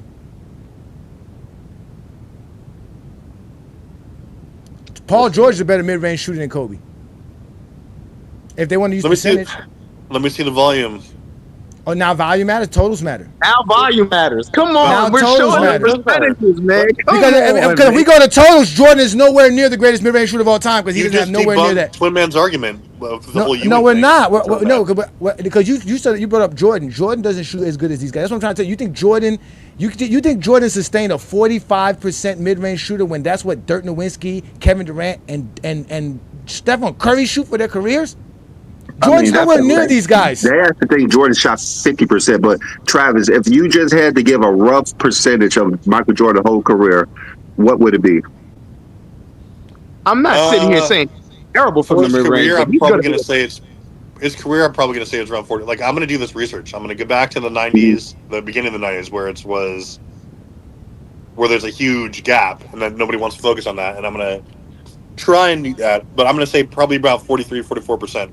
So about the same as he was. Oh my God! Better than Kobe. Wait. What is more likely that Jordan shot around these guys mid-range shooting with his play style, or like these guys with his play style? Definitely. He probably shot a little bit better than LeBron. I'll say this: he probably shot 39, maybe 40. Because you guys got to look at this, right? Look at what LeBron shoots at the rim. Look at what Richardson shoots at the rim, what Iguodala shoots at the rim, what Richard Jefferson shoots at the rim. Then look at what these guys do when they're shooting at the rim. Right? Kobe was the same, so was Paul George. Paul George, they're not as good as these guys. These guys are better. 63% from Jefferson? 65, 71, 74. Okay, yeah, Jefferson 63, but yeah, Kobe's right there with them. That's what I'm trying to explain to you. But look where they shoot. They shoot around 40% from mid-range. But look, that's what I'm trying to explain to you. What do you think Michael Jordan is shooting at the rim? He's not going to shoot 60%. Everything in Michael is less than 60%. And that's why he shoots 44% from his career. But if Jordan is a high flyer, he's a dunker like these guys are. Guys who attack the basket and get to the rim, they don't shoot that great from the mid-range. You guys are sitting around here making it seem like Michael Jordan is this great mid-range shooter when the real mid-range shooters, I'm showing them to you. Like guys who can really shoot the mid-range. Like you guys are... And Jordan has higher field goal percentage than all of them. Except for who? Durant? LeBron? No, Jordan doesn't have none of these guys. Jordan has he is. He's higher than Kobe. He's higher than Paul George. He's higher than... But he's not higher than these guys that we all know are good mid-range shooters for sure. These are elite mid-range shooters. These are elite. They're way better than Jordan. Here goes another one. Do you think Jordan shoots better from mid-range than Carmelo Anthony? I'm not going to theorize. I'm not going to... Hell no. Probably, yeah, definitely. Hell no. Come on, Travis, man. What are you... You're just basing this off of Jordan hate. That's all you're doing. No, we're basing off of the fact that Jordan wasn't a great shooter. That's where Carmelo lived. Carmelo lived in the mid-range and at the three-point line. Come on, Travis, man. Come on, man. Okay, so you're just theorizing this. We're gonna do some research and get back to you. But so what? This research is not good. This is not good. What is this? This is just hating on LeBron. This is hating. This is what you're calling this? No, there are numbers that exist for these guys. So this isn't theoretical. This is just what they did. No, what's theoretical? Jordan would never shoot 45% for his career from mid-range like Kawhi Leonard. Okay. He just can't. He just can't do it. Okay. He just can't. We're talking career. We're not talking about a season. We're not talking about a couple of games. This is what they've done for career. You think Jordan shot 44 or 45% from the mid-range for his career? I think he shot at least 43% for his career. You know what? I'm not even mad at that. Better than Kobe. It is possible, but I don't think so, bro. I don't see it. Better than Kobe. Better than all these guys here. I think it's an argument you can't have because it's no way to track it. I don't think no way to track it.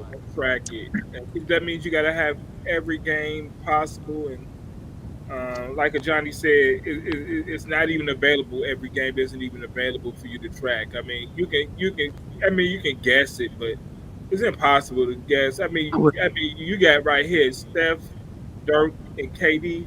Those are mid. I mean, they live there. I mean, they gonna retire sitting in the mid range.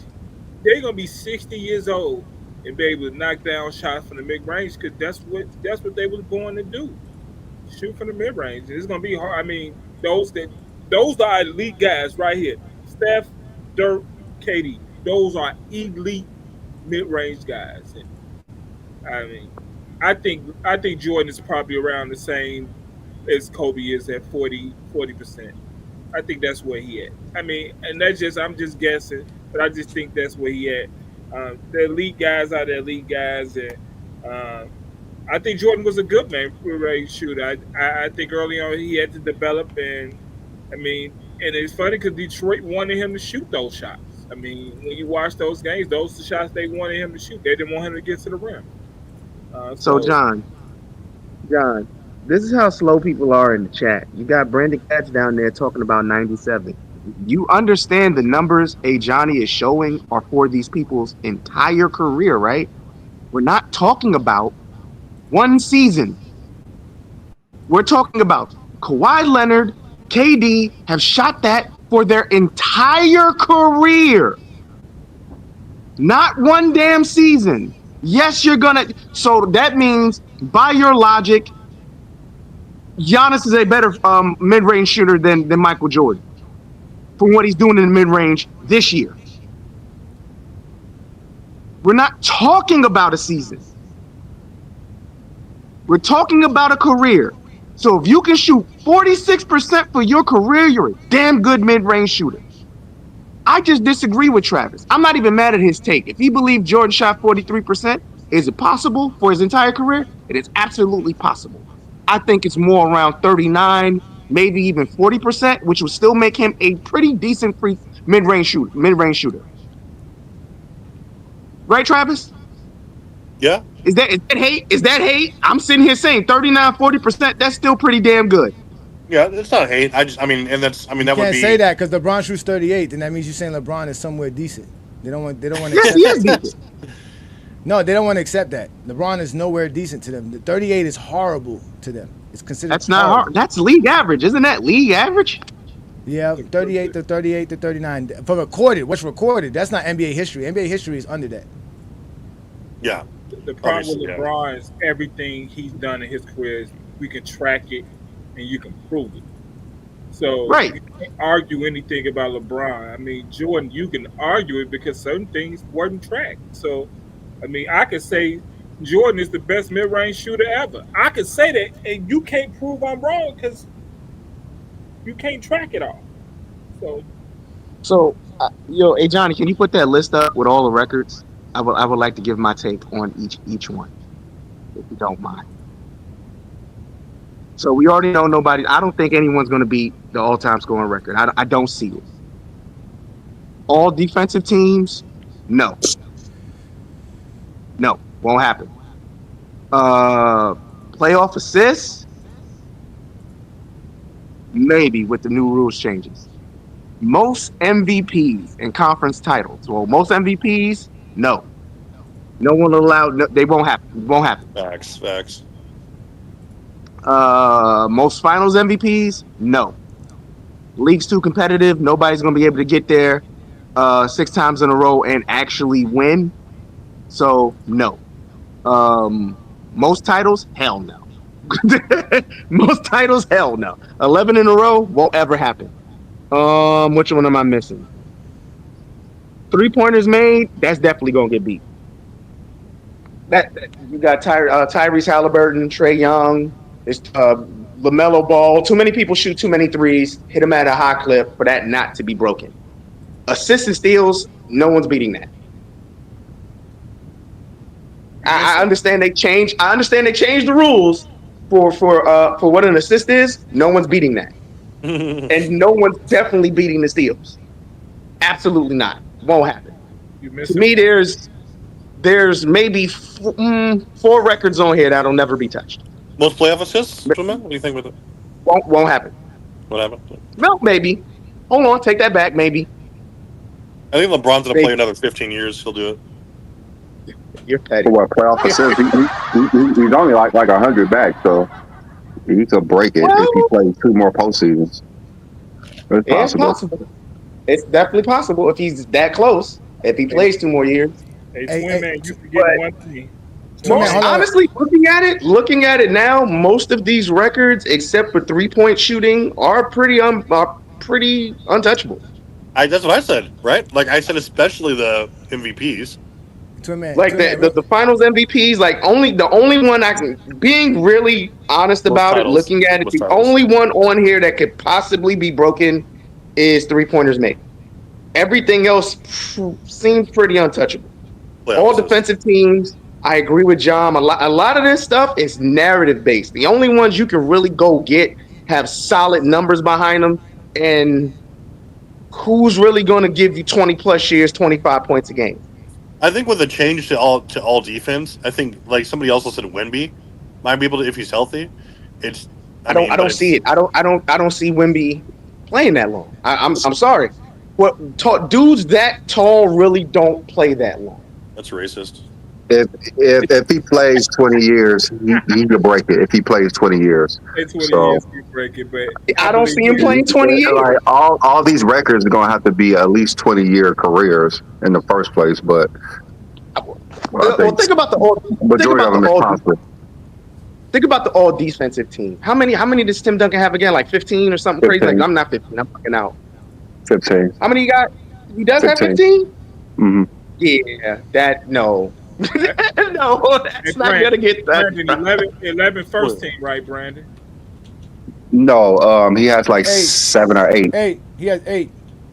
First team. That's not gonna get touched, bro. That's not 15 all defensive teams. It won't get touched. I believe it can. It can be. Give me a player today's NBA that can touch it. If we're talking about just players today, like if we talk about 20 to 30, 40 years down the line, It's possible. we only can talk about what we see today, though. So that's what I'm saying. I'm going we by. can't say it is unbreakable in the next 20 years. Okay, but you know, Brandon, don't forget stats are getting broke.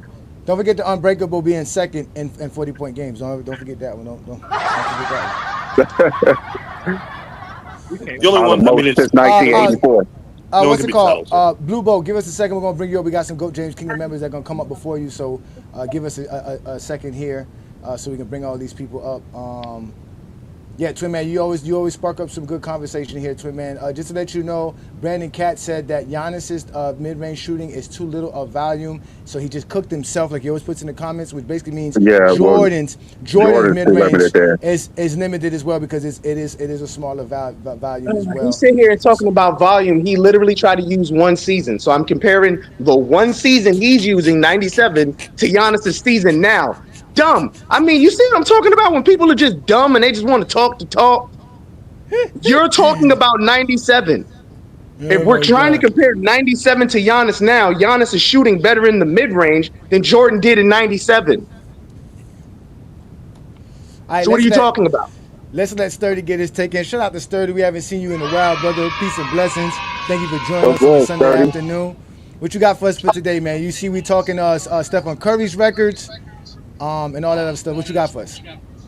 Salute everybody. It's been a moment, but been doing my thing, moving, shaking.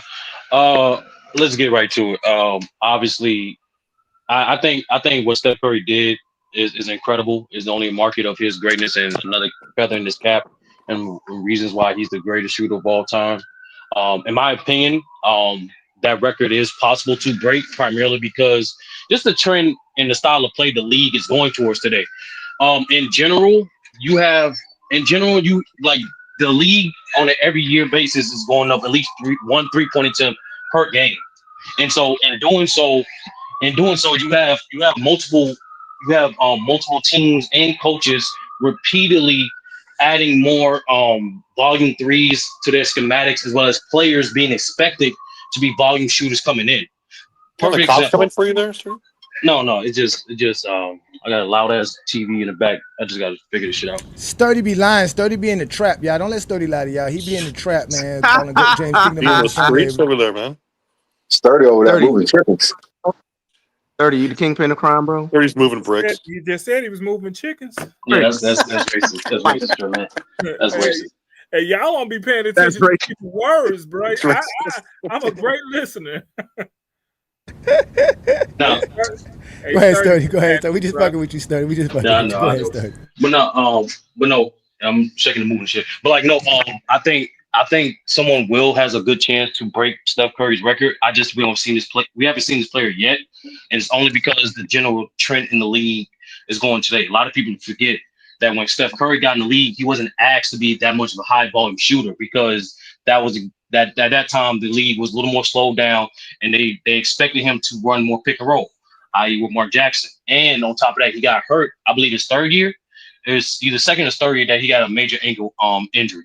So you have to say for a guy like Ant, right? A guy like Ant is already at 1,000 threes, and 3-point shooting is not even his go-to method of scoring. So imagine the next generation of guys who come in where that is their go-to aspect of scoring, and you're coming to a league where not only the game allows you the freedom to shoot that many threes, but coaches are expecting you to shoot that many threes. And so I think that record of his, wherever number he finished with, it's not going to be obviously going to be like, in my opinion, he's going to finish around like maybe 4,900 threes maybe. But wherever number he finished with, I think that number is catchable primarily because the trend of which the league is going towards. I completely disagree with Twin Man. Yes, Wemby has a phenomenal chance in getting 15 all-defensive teams. We literally seen the worst version of Wemby last year, and he ended up on all-defensive teams. And now the fact that it's positionless, all he needs to do is play like 17 years. He's going to get it. Yeah, 17 years is a lot, Sturdy. You said only 17 years? And part of that, yes, obviously. He said that like that. No. To King John's point, obviously that's a lot of luck that go with it. But also another thing that people don't want to talk about is work ethic. Another thing outside of Wemby's talent that they can talk about a lot is his work ethic. He does yoga. He has a lot of attention to his diet, and most importantly, he's been having professional trainers around him since he was 12 years old. So those aspects is going to help his career be great and prolong his career even longer, as we all know. So that's why, in my opinion, he has a great chance of catching not only Tim Duncan's record, but also Akeem's record. What, the 3,800 blocks? No, yeah. Wow. He might definitely win like the most block totals. Like like everyone has to be great for a long period of time. If we just think he's gonna play 10 years, that's kind of crazy to think that he's not gonna be able to play for a long period of time. We just have to see it play out. But if he's able to play a long period of time, he will break those records. Cheat. I don't listen. It makes 30 points. You got maybe the blocks. They've been doing these type of training since they was young, and Wemby been doing this type of training since he was young. So, I mean, I always have a problem with taller players because injuries do play a big part of their career. But I think Wemby may be the lucky one. He may be. It hurts. It hurts him even this year because he's not going to make an all-defensive team because he don't have the games played. So yeah. So right now he's 1 for 2, John, and I agree. But at his worst offensively, his rookie year, he was already NBA first team, and position is now on. So it makes it even more easier for him to make the all defensive teams now because he's not restricted by position. And he's not gonna make it this year though. See what I'm saying? Like no, he's not. He's 1 for 2. That's why I said 17 years. Yeah. So, it's gonna be hard. It's gonna be hard. So bro. but I also want to say this too, right? Because obviously we know my goal is Kareem. One of the big things about Kareem, why he lasted 20 years, is because he's been practicing yoga and have a clean diet since he was in college. And that's what I was alluding to. The majority of these guys, the 7-footers, they don't last that long because they're stiff. They don't have much dexterity and flexibility. That's not the case with women. This man can do full splits at 7'6". That's true. No, I got you. Like I said, I just always think that being that tall, because he is taller than Kareem, and again, being a 7-footer is a deformity.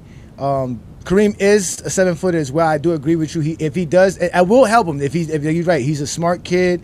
He's very intelligent, so I do see him taking care of his body, but still, man, that's just a lot to put on somebody to say, okay, yeah, you're going to play 15, 17 years. You know what I'm saying? With that body in this type of NBA, with the pace of the league and all the space he has to cover. I guess what'll help him, he doesn't have to bang that much like Kareem and them had to in their era. A lot of the times he doesn't have to really run 90 feet, right? Because he can pull up from the three-pointer, right? So he doesn't always have to run to the basket, right, or run close to the rim to get the ball. So he has some advantages and there's some disadvantages, though. Great take by you, though, Sturdy. It's always great having you on. We're going to leave you on. We're going to let Reaper up because Reaper's here in the building. He's also a GOAT James Kingdom member. Again, shout out to all you guys who support us as members. Thank you again. You guys are great, and we are going to continue to try to give you guys exclusive content and good, just good stuff that you guys understand that Brandon and I appreciate what you guys are doing for us. And we have some guys in the background. Blue Ball, I'm about to bring you up very shortly. We got Brandon Wall Street. Brandon wants to obviously have his take, and then we got LTG coming up as well. So let's get Reaper's take, and then we can bring everybody up. What up, Reaper? How you doing today, brother? Yo, what's good, everybody? Happy Sunday. Happy Sunday. Yes. Peace and blessings. What's good? So just a couple things. All right. So I originally was telling like all my dudes over there in the Discord channel or the Discord it's called Take Debate. So I told them, okay, I was waiting to go on my like super fan mode, like the super fan mode for LeBron till next year because it's year 23, right? Mm-hmm. But then he got hurt. He hurt his groin. So I was like, okay, I'm about to ramp it up. I'm about to start what you call Le Glaze, right? I'm gonna become the #1 Le Glazer. So cool. I was like, hey, he injured the royal groin. I am now part of the glorious King members. That's my glorious King. I have a whole poem for LeBron, right? I'll recite my poem at another time. That's not really the point. The point is that I did have a question because I heard you guys talking about Jordan's mid-range.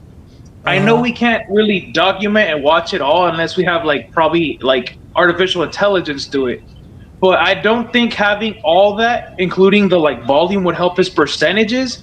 Because if I'm not mistaken, you'd probably have to double check this. Didn't he have his best mid-range shooting years in Washington? I think one of those years was 80%, right? Or am I tripping?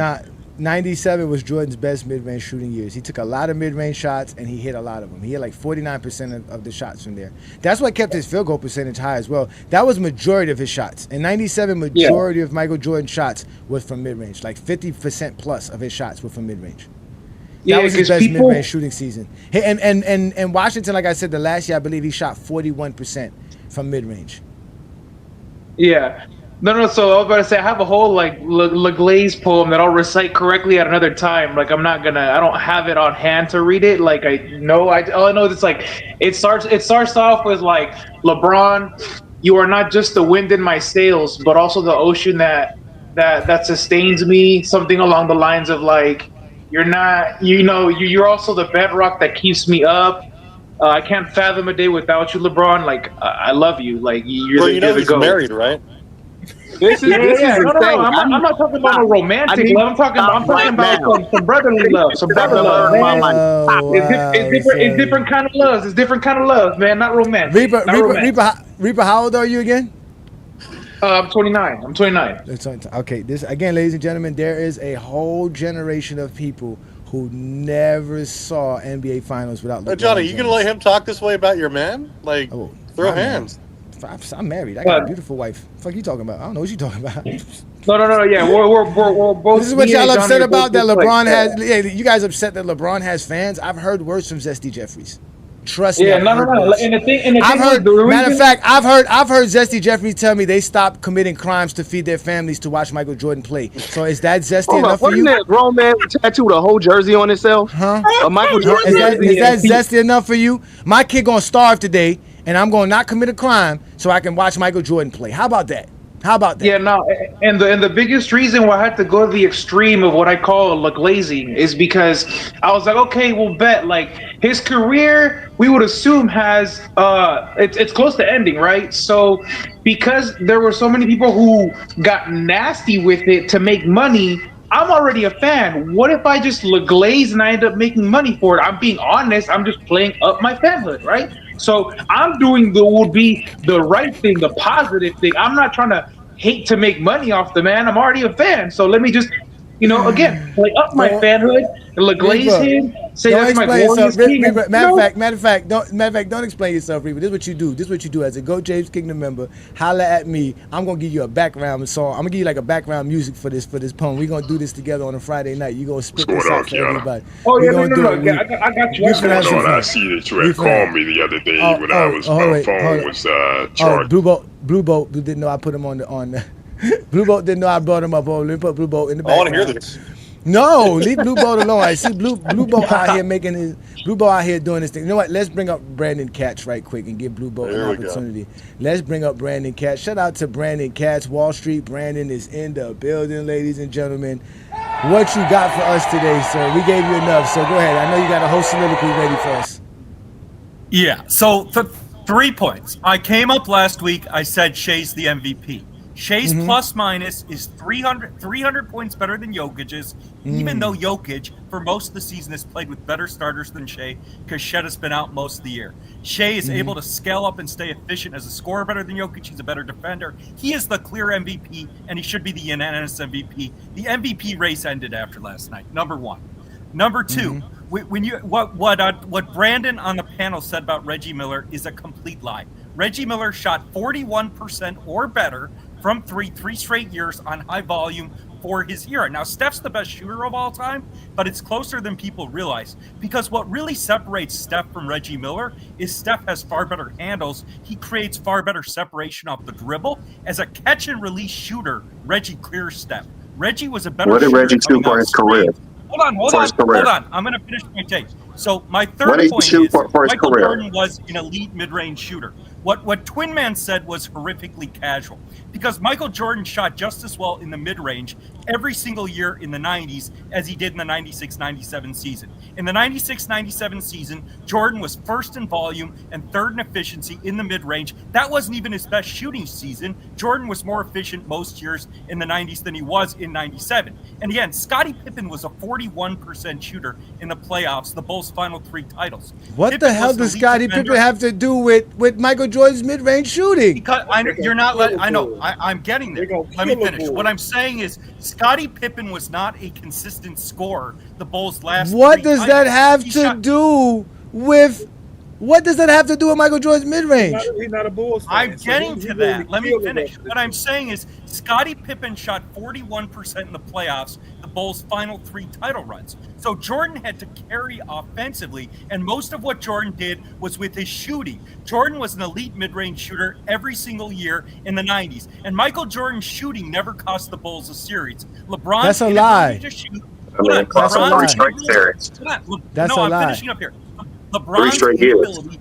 LeBron's inability and inconsistency as a shooter is why he shot 36% in the 07 finals. He couldn't even shoot against his simple zone defense in 2011 against Dallas, and he shot like shit in 2013 against the Spurs. He should have lost that series, but Ray Allen bailed his ass out. LeBron also couldn't shoot worth a dick or score in the final 5 minutes of the biggest game of his career, Game 7, 2016 finals against Golden State. He didn't even score a field goal in the final 5 minutes. His only What shot does this have to do with Michael Jordan's mid-range shooting, sir? Okay. Right. Answer Brandon's question. What is Reggie Miller's 3-point career percentage, please, sir? What is that? What is it? No, so that's misleading because Reggie played. It's not. No, what is this for his career? What is his career? That wasn't my argument. No, you mentioned it. That was Brandon's argument. That was Brandon's argument that he doesn't shoot as good as Steph Curry for his career. Reggie Miller never shot 40% for his career from 3. That's a lie. He doesn't shoot for career. He doesn't. 40%. He shoot under 40% for his career. Does he shoot under 40% for his career? Yes or no, Brandon? That's a simple question. So he said Reggie Miller never shot over 40% in a year. For his career. For his career. What is it for his career? Not per year. Career means your entire career. We don't do per season. It's by career. What is Reggie Miller's career 3-point field goal percentage? Is it under 40%? Yes or no, Brandon? Okay, Reggie shot over 40% for a year, but he is below 40%.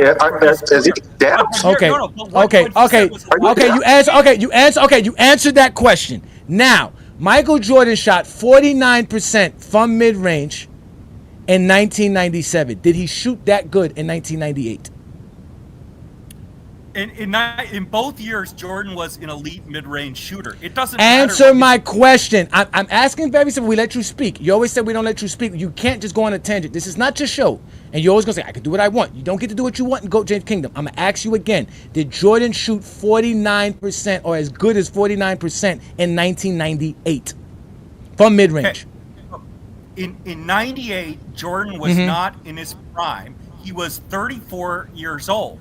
So he was the league MVP and on the Chicago Bulls, and you said throughout the 90s his was elite. Stop muting me like a clown. That's like a 4-year-old. I can mute you. This is my show, and I will continue to mute you. Don't unmute yourself. I will unmute you when you're able to speak. I'll do what I want. No, you don't. But let's bring up LeBron the GOAT. Shout out to you. Thank you for joining the GOAT James Kingdom platform. What do you have for us today, sir? What's good, y'all boys? I can hear me? Yeah, we can hear you. What's good, brother? What's good, y'all? Shit, I just want to let y'all know I just started listening to y'all shit. Y'all got some good content, bro. Like I love y'all show. I just tuned in. Appreciate it. Thank you, brother. Appreciate it. Yeah. Congrats to y'all, boys. Another thing, I heard y'all saying something about LeBron record being broken. Who y'all think could break it and stuff like that. I was gonna say it's hard for me to see that. And the main reason why it's so hard for me to see somebody breaking his record is because not just his longevity, because that's a cherry on top, but people gotta understand that he was healthy, like, for his career. Like, he hasn't missed too many games. Like, we literally gave him a name called the Iron Man. Like, there's not too many players like that just go every season playing as much games as him. So that's what I was gonna say. I don't think nobody can pass him like that. Yeah, I mean, we agree with you on most efforts. I don't see nobody getting 20 All-NBAs, 20 All-Stars, 40,000 points. I really don't see nobody doing anything of that nature. So yeah, I mean, with that being said, yeah, I mean, at least nobody in the next 20 years for sure. For sure. I mean, again, it's hard to say. There's only been 7 or 8 players that's played 20 seasons or more, and only one has played it for all 20 at an elite level. Nobody else has played at an elite level for 20 years besides LeBron. Kareem played elite for about 17, 18 years. Kobe played elite for about, 13, 14 years. Tim Duncan played elite for, 15 years, right? Kevin Garnett, maybe 12 years, 13 years? right? Who else we got here? Vince Carter, what, 8 years, 9 years for Vince Carter in his peak years in the elite level? Like none of those guys. None of those guys done it. KD's played 17 years elite, and he's not even close. Think about KD. Hey, just to let y'all know, Michael Jordan in 1998 shot 43% from mid-range. If that's considered elite, then I guess what Giannis is doing is considered elite. And then another thing is, hey Johnny, I was trying to see if you still was interested in that 20v1. Always, for sure. Nobody wants to step up to the plate. Look, bro, look. So it's this show that I just started watching. It's called R-rated sports on playback. I'll be listening to Low and everybody on playback. R-rated. I heard of R-rated before. It's rated R sports, Johnny. Yeah, but these guys are scared of me. They don't want no smoke. They don't have no time when they go live. They don't want none of it. You can just go on the show. I literally. When do they go live? That's what I'm saying. When does their show start? Like that's what I'm trying to say. Like we live noon Eastern. There's no avoiding us. I know for a fact they should be live today because LeBron playing. They I don't know what it is. Yeah, I don't have time to be going on random lives. That's what I tell you. I don't have time to be sitting around here waiting for dudes that I don't follow to go live and want to pay attention to. If they got a show, they know how to reach us. They see us here. That's why we go live at a specific time. Oh no, I don't think they be on YouTube. They be on playback. We on playback too. Matter of fact, since you brought that up, we about to do playback because we already got playback. I'm gonna be doing playback on Monday. You guys want to come watch us watch the game on Monday because we're going to be able to do that game on playback. I think I do be seeing what's it called on playback, Rated R Sports on playback, but I'd rather watch PC or Low and them on playback. I'm not going to sit here and go watch LeBron haters who can't even break the game down, talk the game of basketball on playback, and they're not going to have no official argument or discussion on playback. So if they want a 20v1, they got to set it up on YouTube. Lamont's trying to set it up. So I don't know who these cowards are, where they from, Brent. I appreciate y'all telling these people about us and y'all supporting us. But again, we're not chasing nobody to argue with them. If they got a platform that's available for us to be on, we'll be on. They got to invite us on and tell us what's up. I'm not someone I had chasing an argument. Shit, I feel you on that. I was just saying, if you're trying to get that 20v1, you know. Yeah, no, that 20v1 has to happen. That 20v1 has to happen in a platform. That Rated R is one individual. Go tell Rated R. Go get all of those Zesty Jeffries. Tell them all. Say, hey, Johnny's calling all of y'all out. He wants y'all to come together like the Avengers, because that's what they're gonna need. One is not gonna be enough for me. 2, 3, 4, 5. Him. Bodies. Just like on Snowfall. Bodies. Bodies. That's it, man. You see, they safe in the comments, bro.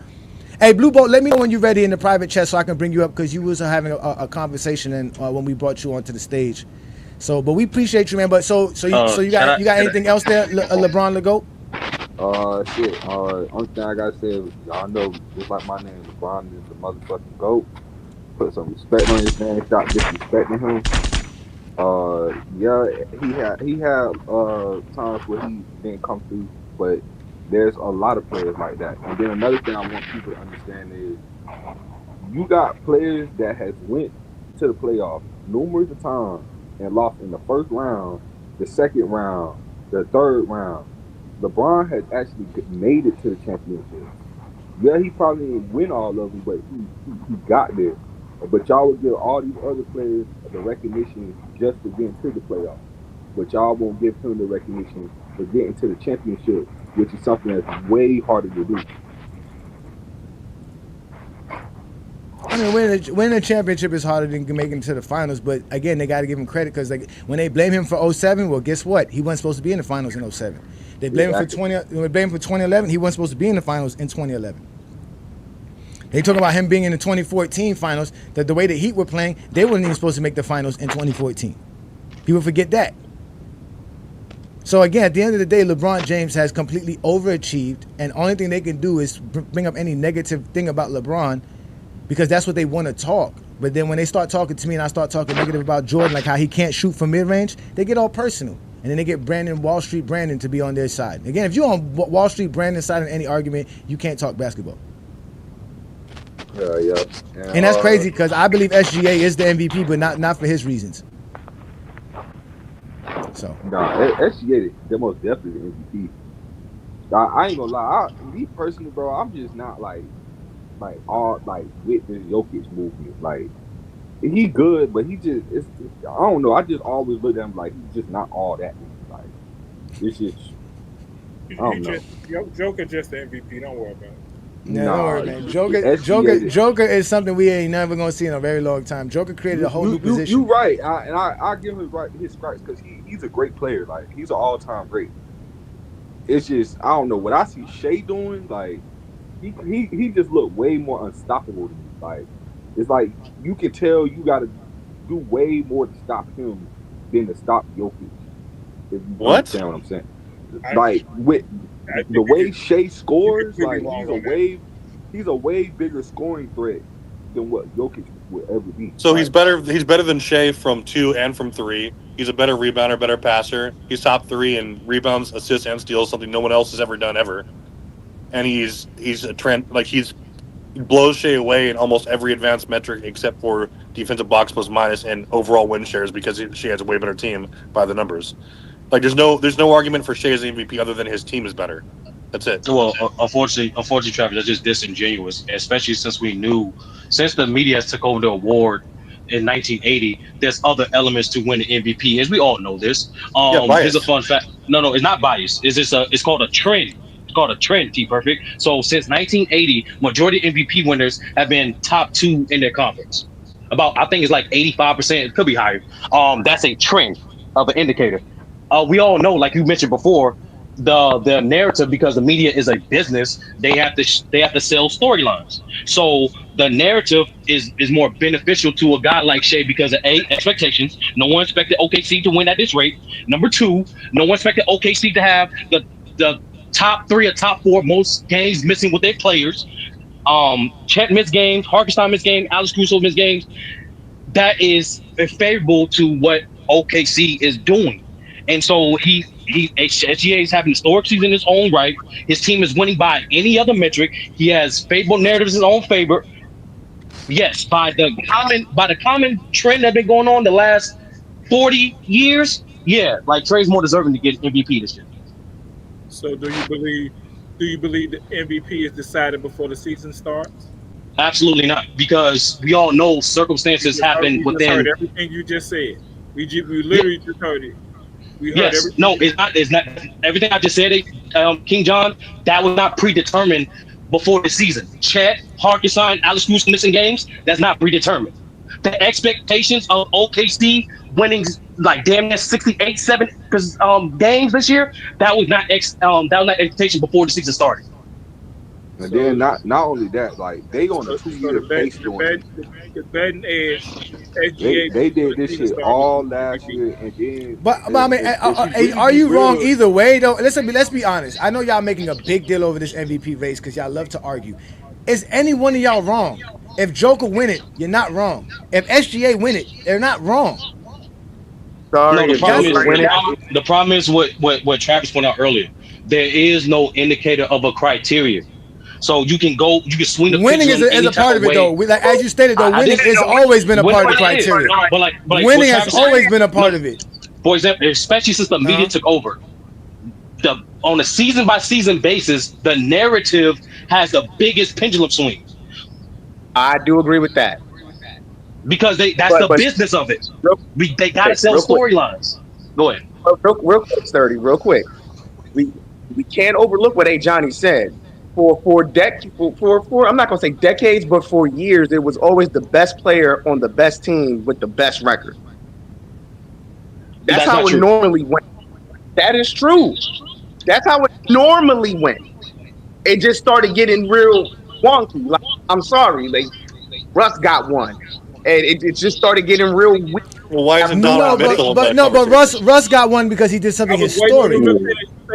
It's because he did something historic. Donovan Mitchell's the best. No, Donovan Mitchell's averaging 22. No, Donovan Mitchell's averaging 22 points per game. 22 points per game. You still have to have the stats to go with it. You still have to have the stats. The only person that won the MVP that wasn't dominant statistically was Steve Nash, and those we call anomalies. That was dominant statistically. He was averaging 10, 12 assists. That's dominance. Yeah, he was 15 and 15 in contract. I'm gonna send you the list. I'm seeing the list, Johnny, of the basic box scores of MVP winners. it's not as dynamic as some of the other award winners. That's what I'm saying. I think Twin Man was on the right path, like what they used to do before the best player on the best team, and that narrative changed once Jordan was always the best player on the best team, so they had to look for something else. Then that started with LeBron, like you have to look for something else. We can't keep giving it to the same player. And when Jokic came into this season, he was already in second or third place because they were looking to put someone ahead of him because they could not keep giving him the MVP. So. Well, but that's not the case because when Moses won his 3 MVPs, he was not the best player on the best team. Hold on. Well, he was the best player in '83. He was the best player. No, '83, but like 2 out of his 3, like literally like 2 out of his 3. He got one as a 500 record, I believe. Yeah, no, I know that. That he got one in '79. He got one in '82 and '83. Yeah, 2 out of his 3 for the media. Like one of them, he was not the best player on the best team, and that was there's other MVP too. Bob McAdoo, but like there's other no, that's not the case. Gilbert Arenas says here, shout out to Gil. He says here, another MVP, and they will have to have a real conversation about Joker being top 10. They fear change, so they will find an excuse and give it to Shea and pretend. Yeah, just like I said. It was his stats. Jokic literally came in the league into the season, the last 2 seasons, as second or third place because they didn't want to give him another one. No, MVPs helps your case in top 10, but it's not even the biggest factor for top 10.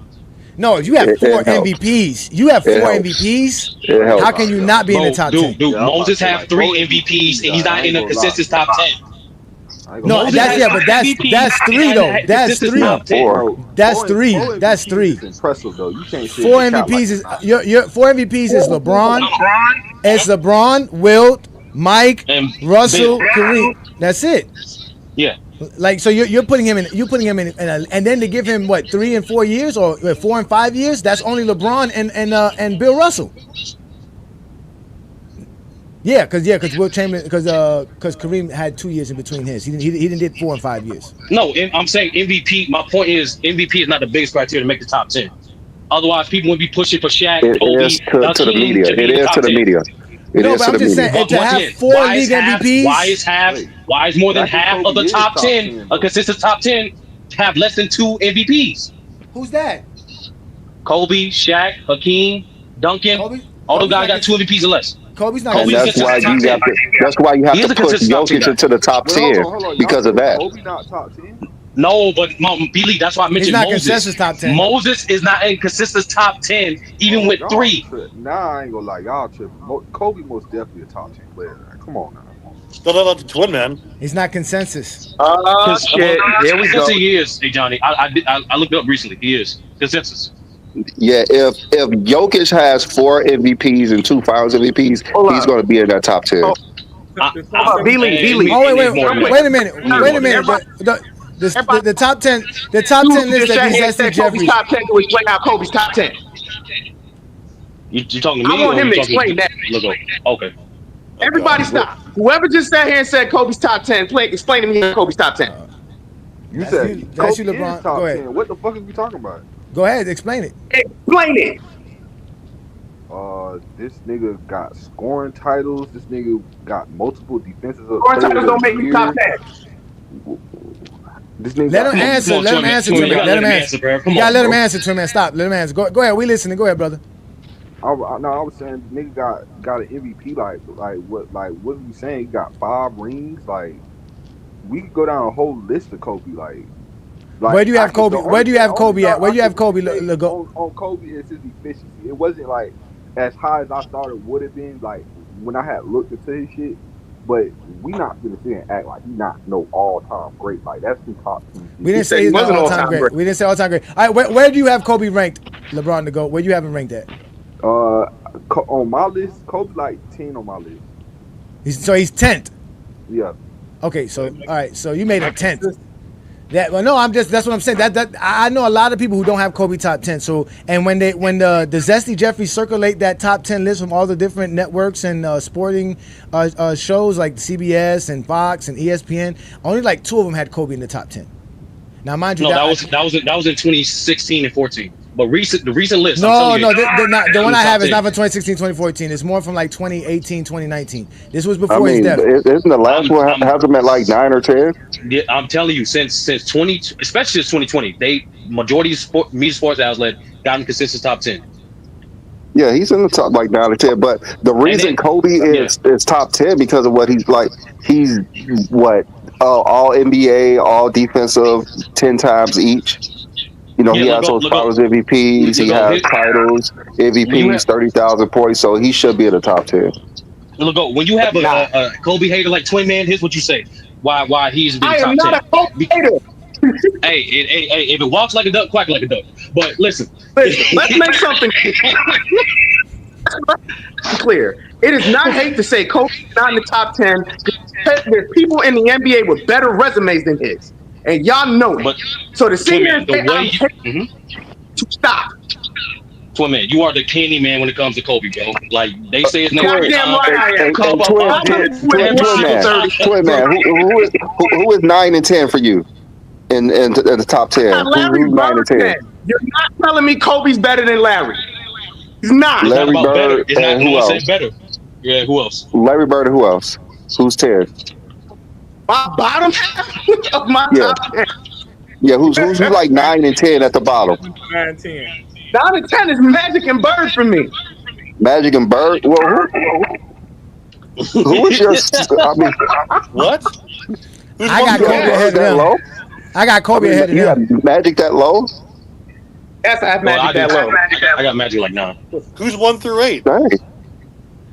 I ain't gonna so lie. My top five is LeBron. I ain't even gonna lie, to be real, Curry passed Magic on my list. If you ask me. Oh my top 5 is LeBron, Kareem, Wilt, Jordan, Tim Duncan. Okay. That's the my next top 5. The next 5. That's then a good 5. I have Shaq. I have Shaq at 6. Oh, who did I have? Shit. I have Shaq at 6. I have Olajuwon at 7. Who did I have? 8? Who's 8? Oh shit! I'm sorry. No, 6 was Bill Russell. That's why I fucked up. 6 was Bill Russell. Okay, 6 Bill Russell. Shaq is 7. Then Hakeem, then Bird and Magic. Hakeem, then Bird and Magic. Wait, I got Kobe over Bird and Shaq Hakeem. is on your top 10. How does Kobe not? Does he have a better record or resume than Shaq? No, he doesn't. Well, Kobe doesn't have a. I feel how Travis say that, but Kobe definitely has a better resume than Hakeem. I ain't gonna say that. Yeah, he has a better resume than Hakeem. He has more all defensive teams. Almost defensive, all NBA. Actually, yeah, they both have an MVP. I'm thinking of Kobe. He has more points. Same amount of finals MVPs. It's not 30,000 How is it not a better resume than Shaq? Make it make sense. Oh, for me, at least I rank resumes. I've better longevity. Just same longevity. More productive, more impactful, and just as good in the playoffs. Actually, it's like Shaq had a better peak than Kobe, but that's it. I didn't say peak. So quiet. Did somebody cut his vocal cord? Who? What man? He got real quiet. Somebody cut his vocal cord. No, he just Shaq has 1 more Finals MVP than Kobe. Hey, Mingo Jester, calling you out today, man. Shout out to Mingo Jester. I'm listening right now. I'm listening. Resume than a few of those players. Before we let y'all go, because y'all love to talk this Kobe talk. Let's let Lee in. Hold on, wait. Blue Boat, are you available? You ready to talk, Blue Boat? I don't think Blue Boat's ready. You might. Yeah, no, it's all right. Yeah, he been there for a minute. Shout out to Blue Boat, man. Let's get this going here, man. Shout out to y'all, man. Again, welcome to the GOAT James Kingdom channel, ladies and gentlemen. This is the GOAT James Kingdom show with B. Lee and A. Johnny. We do this every Sunday. We were talking stuff on Curry's record, but obviously we always tailor off to LeBron, Kobe, and Michael Jordan. So let's let Lee get in here. Shout out to Lee. Thank you for joining us. What do you got for today's topic, sir? Hey, Johnny. This is my first time on the show. Shout out to you. Shout out to B. Lee. Hello, everyone. Sturdy and I are real cool. So I've listened to this topic at nauseum for years. Me personally, I don't have a GOAT list anymore or a top 10 list anymore. I don't even have a GOAT basketball per se anymore. I think it's just too many different eras, too many different rules. Situational basketball was different. Scheming was different. No, you have to have a GOAT. You have to have a GOAT. Do I have to? No, you don't. Travis is trolling, bro. There's too many different variables for me to have one specific GOAT. Now, if you want to say, hey, player X or player Y is the greatest player of their era, cool. I don't have a problem with that. That's fine. But I don't have a GOAT. Now, in reference to LeBron and MJ and Kobe, which somehow that always comes back to being the center of the discussion. Me personally, to me, LeBron's a better basketball player than both. But at the same time, I still don't have a GOAT. Now, if I were to be forced to have like maybe a top three, I don't have an order per se. I would say for me, if I had to say who's the greatest player of all time, I would either start with LeBron, Bill Russell, or Kareem. Hey Lee, I have a question. Who would you say had the greatest career? Like, if you just talk about the greatest career, this is the greatest we ever seen. Who would that be? That's a good question, but I want to be honest. But at the same time, it kind of ties into who's the GOAT. So I don't have an answer. Not necessarily. Most people don't consider the greatest career to be the GOAT. Like, yeah, that's true. Most don't consider the career as they think the greatest is like the best player. Yeah. Okay, that's fair. Then I would say it goes back to those three that I mentioned: Mr. Russell, Mr. Abdul-Jabbar, and LeBron. It'll be I can't pick out of those three. It's very difficult for me. It's just I had changed my GOAT. I had changed my GOAT. You said what, Twin? No, I said I'm not even mad at that because I can understand why you're picking those three specific players. Like, if you look at Bill Russell, just the sheer number of rings he has, he's going to default be in the top 10. Only reason why he's not in my top 5 is because it's not just based off of rings. If it was based off of rings, Bill Russell's the GOAT, hands down. Kareem Abdul-Jabbar had, in my opinion, until LeBron, maybe the greatest prime peak ever. And you know what's so funny about that, Twin? I'm not mad at that. And then until LeBron came, LeBron's LeBron. Enough said. And you know what's so funny about that, Twin? I don't like how Kareem has been dismissed for over 35 plus years. I don't like it. And I don't know. It is very disrespectful because the very first thing I said when I came on GOAT James Kingdom is, when did Jordan ever pass Kareem? That was literally the first question I asked on the show when I came up here. Because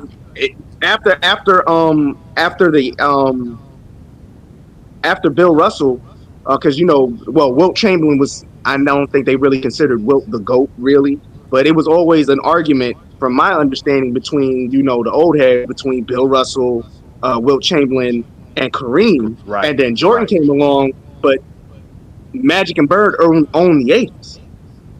Well, Magic, Bird, and Isaiah owned the 80s. So it was like Jordan really wasn't relevant until the 90s. What people like to slob over is just all the stat padding he did in the 80s. Because, when you're not winning championships, it's stat padding, remember? So he did all that stat padding, and he did all that stat padding in the 80s, and everybody want to say that's the greatest thing ever. Wait, it started with Leo. It started with I have a question for everybody. But hold on, no, don't ask everybody a question. Please direct questions to Brandon and I, please. Okay. Well, okay, Johnny, I have a question for you, Brandon, and Twin. I'd like for you to answer this as well. I love Kobe. I will never sit here and diminish him as an all-time great. I think he is. But from what I've seen on this channel specifically, shout out to Lamont, my buddy, why is it that if anybody doesn't have Kobe at a specific 1 through 5 range, they're all of a sudden a hater? I've always wanted to know that. Can I go first? Please. No, man, you're gonna be long-winded. No.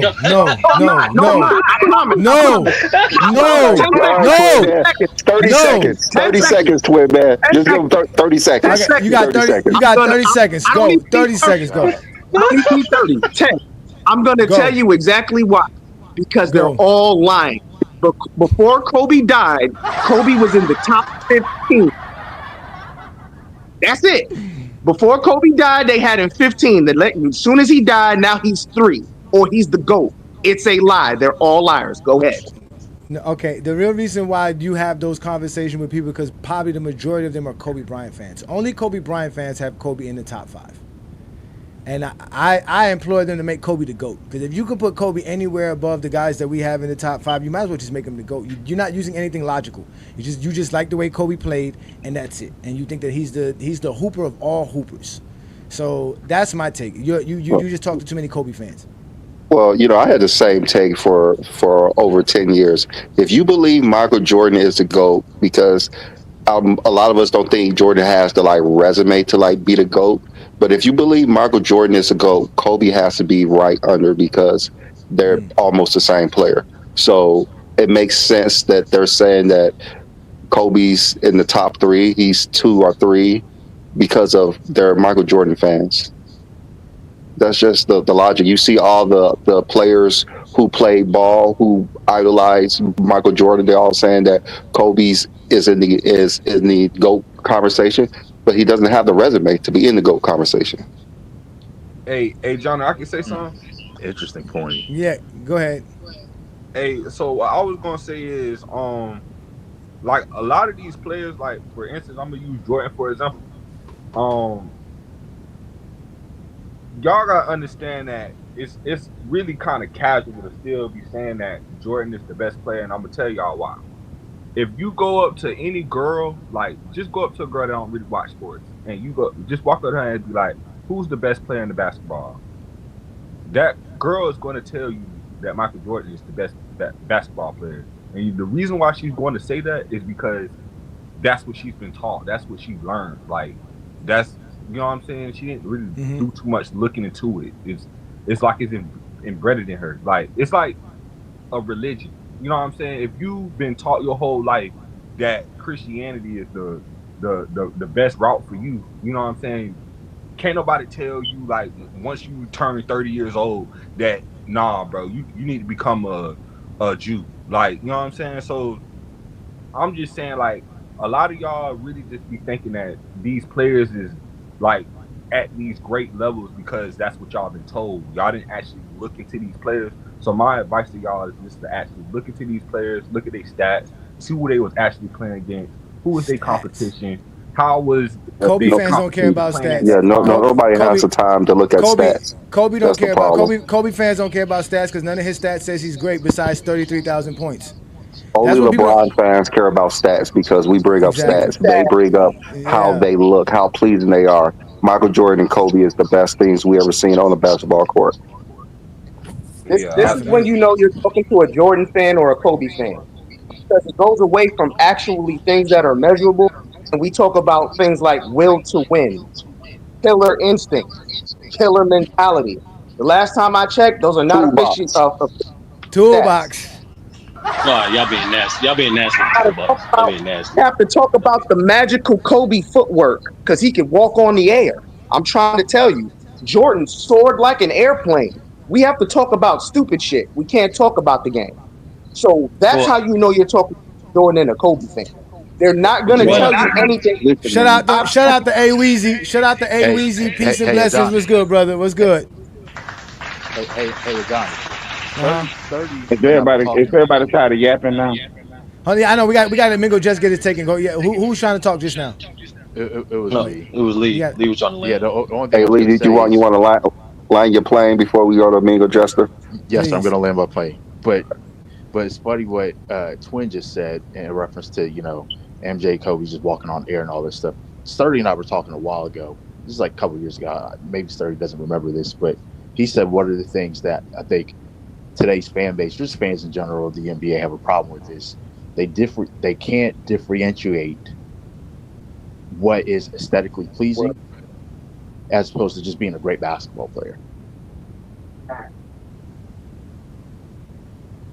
But this is still a lie. Because Jordan and Kobe are not the only aesthetically pleasing players to watch. We've seen a lot of players who are more aesthetically pleasing than play right now. Like I don't get it. But I've seen guys with way better jump shots, who with way smoother jump shots. Ray Allen's jump shot is beautiful. No, I agree with that for sure. You see what I'm saying? Like I don't want to hear that. Like that's just not. Again, these guys were raised watching Michael Jordan's last years. They were proud to wear Jordans all day. Again, these guys, a lot of these guys, man, have no life, man. They're pathetic. They have pathetic lives. Kobe was the only thing that they could attach to Michael Jordan. That's harsh, Johnny. Nah, man, they do have pathetic lives, man, because they run around here trying to tell us what's cool or not. Like, who the fuck tells you who's cool or not? Who the fuck are y'all? What if I think Kobe's jump shot is fucking corny looking? Who are you to tell me it's not? Who? I don't care. Well, that's exactly what they say about LeBron. Like he's not pleasing to watch. He's pleasing to us. They asked Byron Scott. I believe his name Byron Scott. Yeah, he played with the Lakers, right? I always get him and Brian. Yeah, Byron Scott. They asked him why nobody ever took the hook shot, the sky hook shot, seriously, because it was an unstoppable shot. You know what he said? People said it's just not cool. It's not cool because of Michael Jordan. It was cool to score 63 and lose.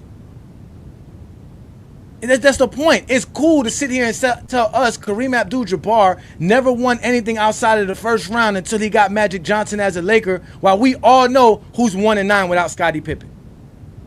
Right. It was aesthetically pleasing to watch Kobe shoot the ball and have the most missed field goals in NBA history till LeBron broke it. Now it's, LeBron can't shoot. He has no back. He's horrible. He has no footwork. He can't do this. He can't do that. Blah, blah, blah, blah, blah.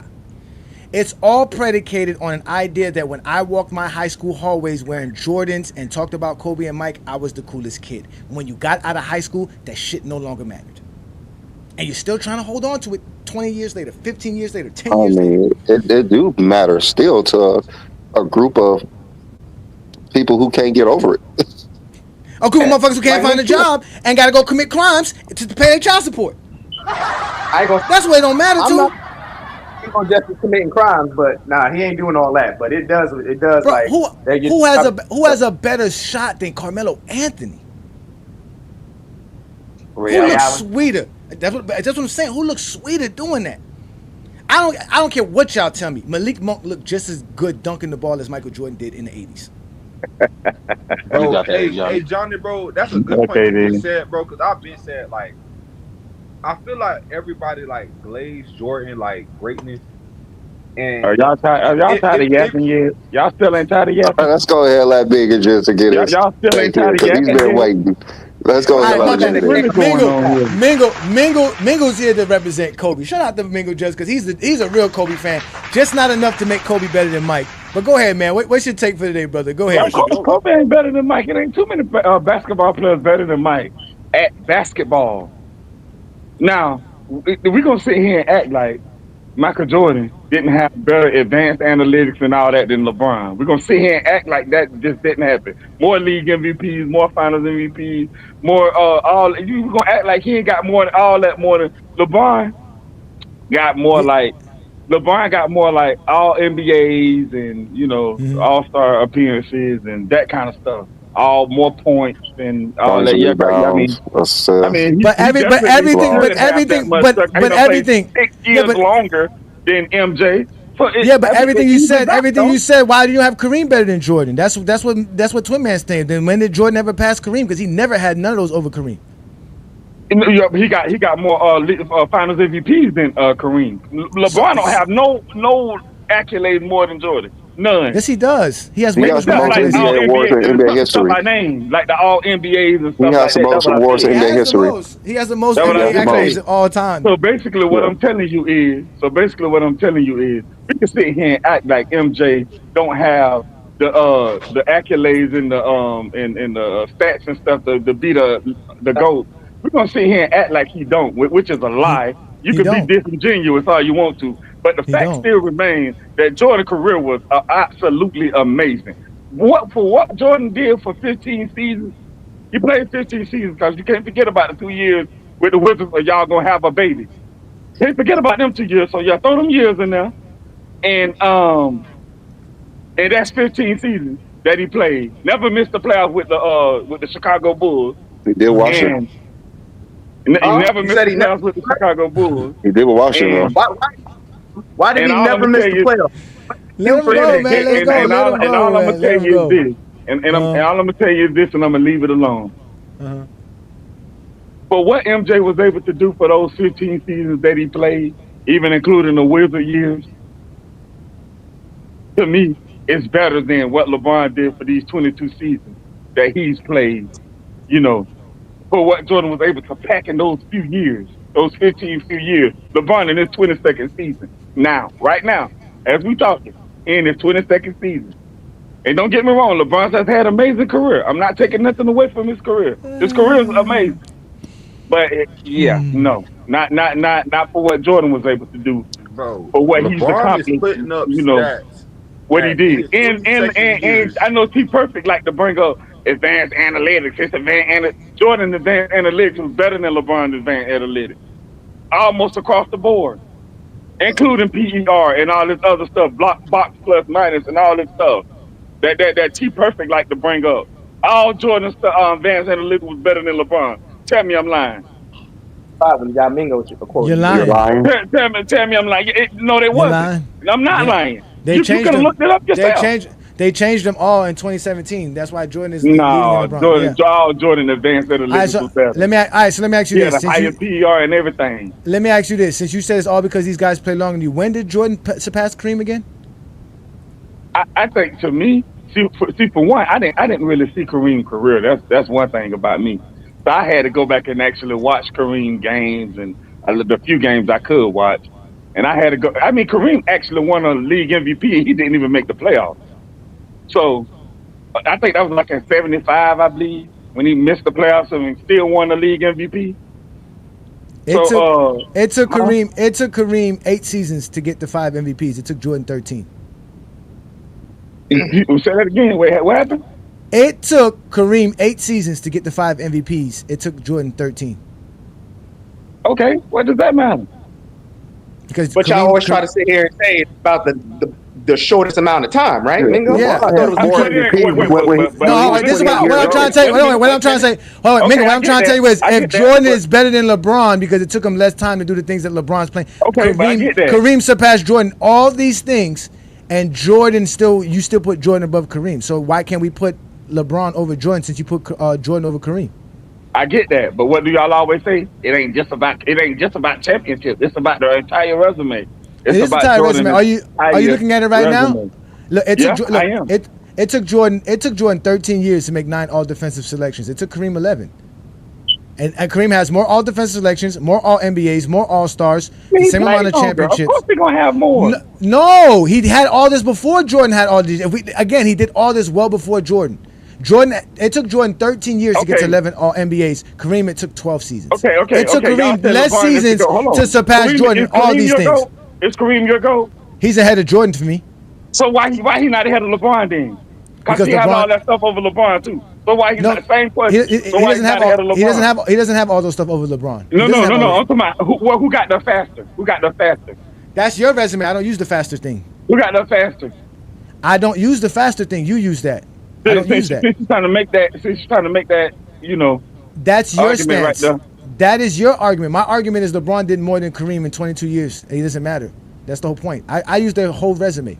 I don't do it. I use their whole resume. I use LeBron. No, you don't, because you said LeBron resume is too long for Jordan. No, I did not say LeBron resume was too long. That's a lie. I did not say LeBron resume was too long. That ain't what I said. Stop the cap. I said LeBron resume is great. Everything that he has accomplished in his career is great. I've never said his resume was too long.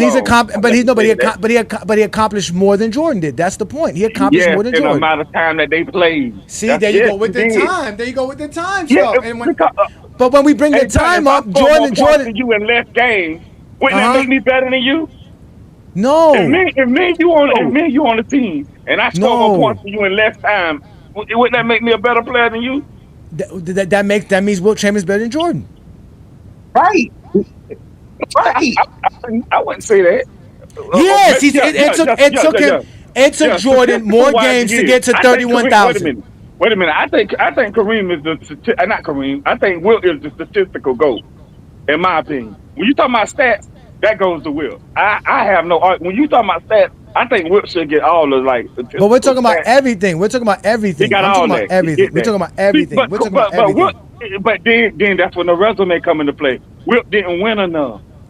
Wilt didn't win. He's like 2-4 in the finals. He didn't win enough. See, it goes all. It comes full circle. It goes all the entire resume. He didn't win enough. Record. So when it comes full circle, it's LeBron Ramon James. No, that's the point. 4-6 in the NBA Finals. It's full circle again. Full circle. No again. Such Full thing circle. Record. Huh? Stop you. Stephen A. Smith's logic and Skip Bayless's logic. No, Stephen A. Smith's logic. Is he 4-6 in the finals or not? That bullshit record was literally Stephen A. Smith's logic. Is he 4-6 in the finals or not? Yes or no? Anytime you talk, hold on, Mingo. Anytime you talk about an all-time great player, they don't sit here and say that this person's this and this in the finals. They call Magic Johnson a 5-time champion. Remember, they was out here circulating. They were out here circulating a Zesty Jeffrey post talking about all we talk about is finals losses and finals appearances. When that's all Michael Jordan fans want to talk about is finals appearances. They continue that ain't all I'm talking about. I think it's a complete resume. I'm not have to say this. But if it's the career, full circle mean the entire career. If it's the complete resume, full circle, Jordan is 4th all time. He's nowhere near the GOAT. Nah, he's not. That's a lie. Yes, because he doesn't have the most titles. He don't have the most points. He don't have the best stats. He doesn't even have the best advanced stats. LeBron everything, accolades, everything. LeBron don't have better advanced stats than Jordan. Yes, he does. Maybe Jokic do. Maybe Jokic do. But LeBron don't. Mingo Jester, there are 23 advanced analytics in the NBA. LeBron James is better than more than Jordan is. That's what you fail to realize. Okay, John. I'm gonna take your word for it. It's not my word for it. You can go look it up. All these numbers are available to you, and not to mention, Jokic got better. Jokic might be the analytics king. He got better analytics than pretty much everybody that you can think of. Nobody's across the board. Nobody's across the board more than LeBron. I think Jokic got the better analytics than pretty much anybody. His analytics is crazy. No, he doesn't. Huh? No, he doesn't. He just has the ones that are better than Mike's. No, he's better than one. Jokic's analytics is crazy. So Jokic's analytics is better than LeBron analytics. Only if you go analytics guy. Not VORP. He doesn't have VORP. He doesn't have win shares. Cumulative. So is win shares. It doesn't matter. That's an advanced stat. You can't ignore it because you don't like it. It's an advanced stat. Because I'm having a very simple conversation with men who graduated high school as special ed students. Didn't I say 23 advanced analytical stats, and now you're gonna tell me I can't use it? Then I don't give a fuck about the small advanced stats, the averages. That shit means nothing. Win shares per 48 means nothing. Box plus minus means nothing. Can I just throw your shit to the side because you think what? Now I'm zesty for that? Very zesty for that. No, you're zesty for acting like a liar. Wait, what? It doesn't matter. They don't count because they don't fit Johnny's narrative. You heard it. No, it doesn't fit your narrative. You're upset that LeBron James is better in advanced analytics than Jordan. You're mad.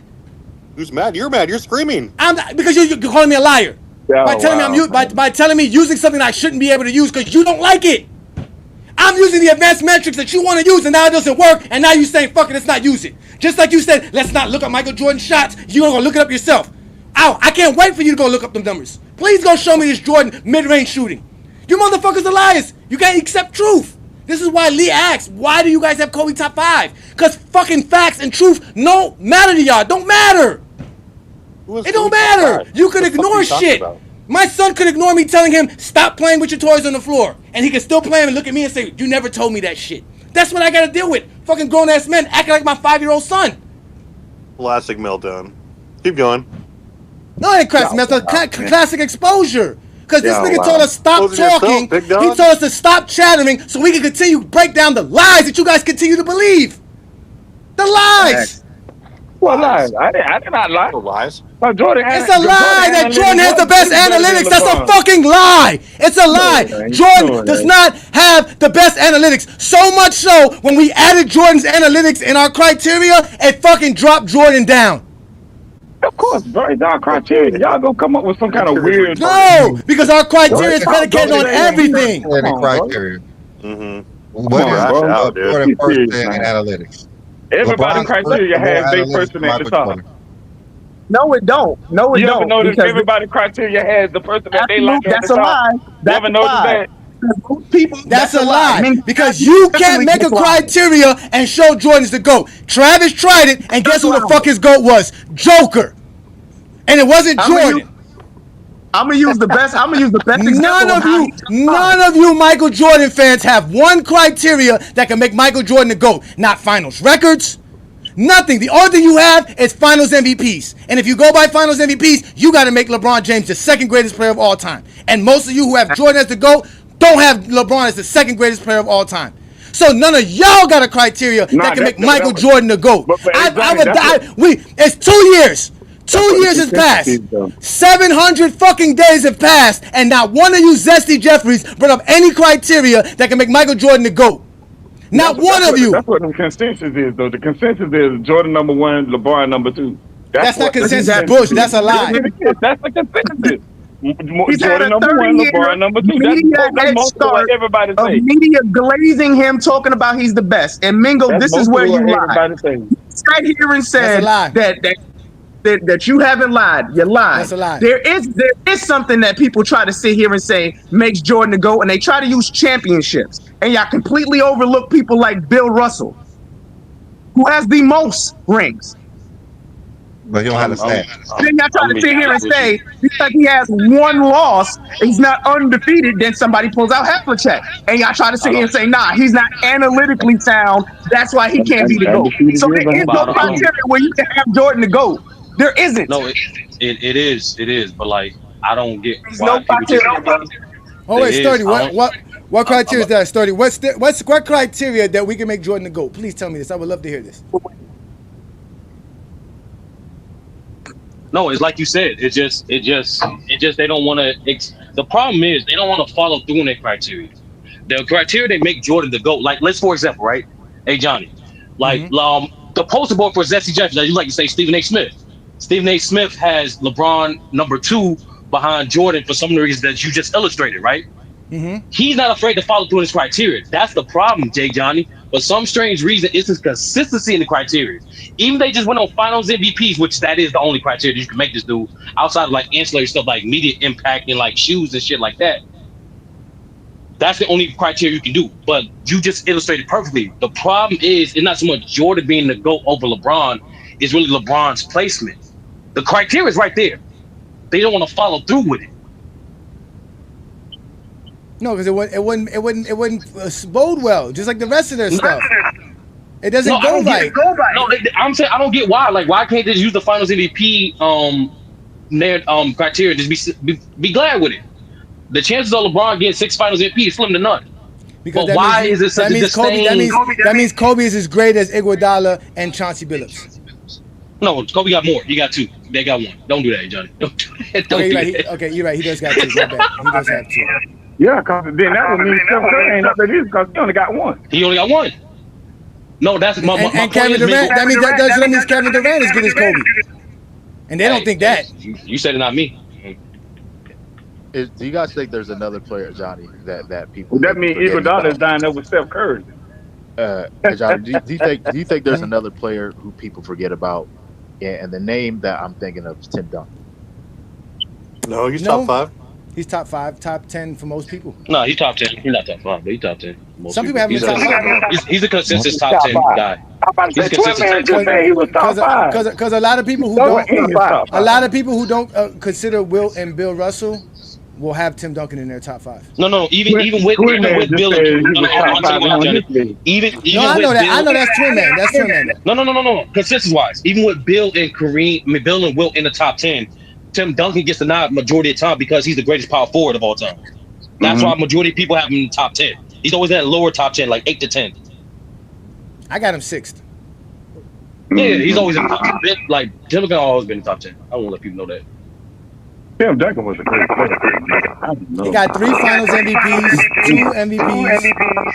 You got a background noise, Sturdy. Yeah, I don't know why it does that. So a couple years ago, that was me. But before I changed my entire tune on the GOAT list, I did have a top 10 like 3 years ago.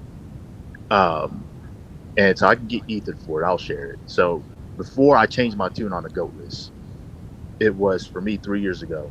It was LeBron 1, Kareem 2, MJ 3, Bill Russell 4. 5, I had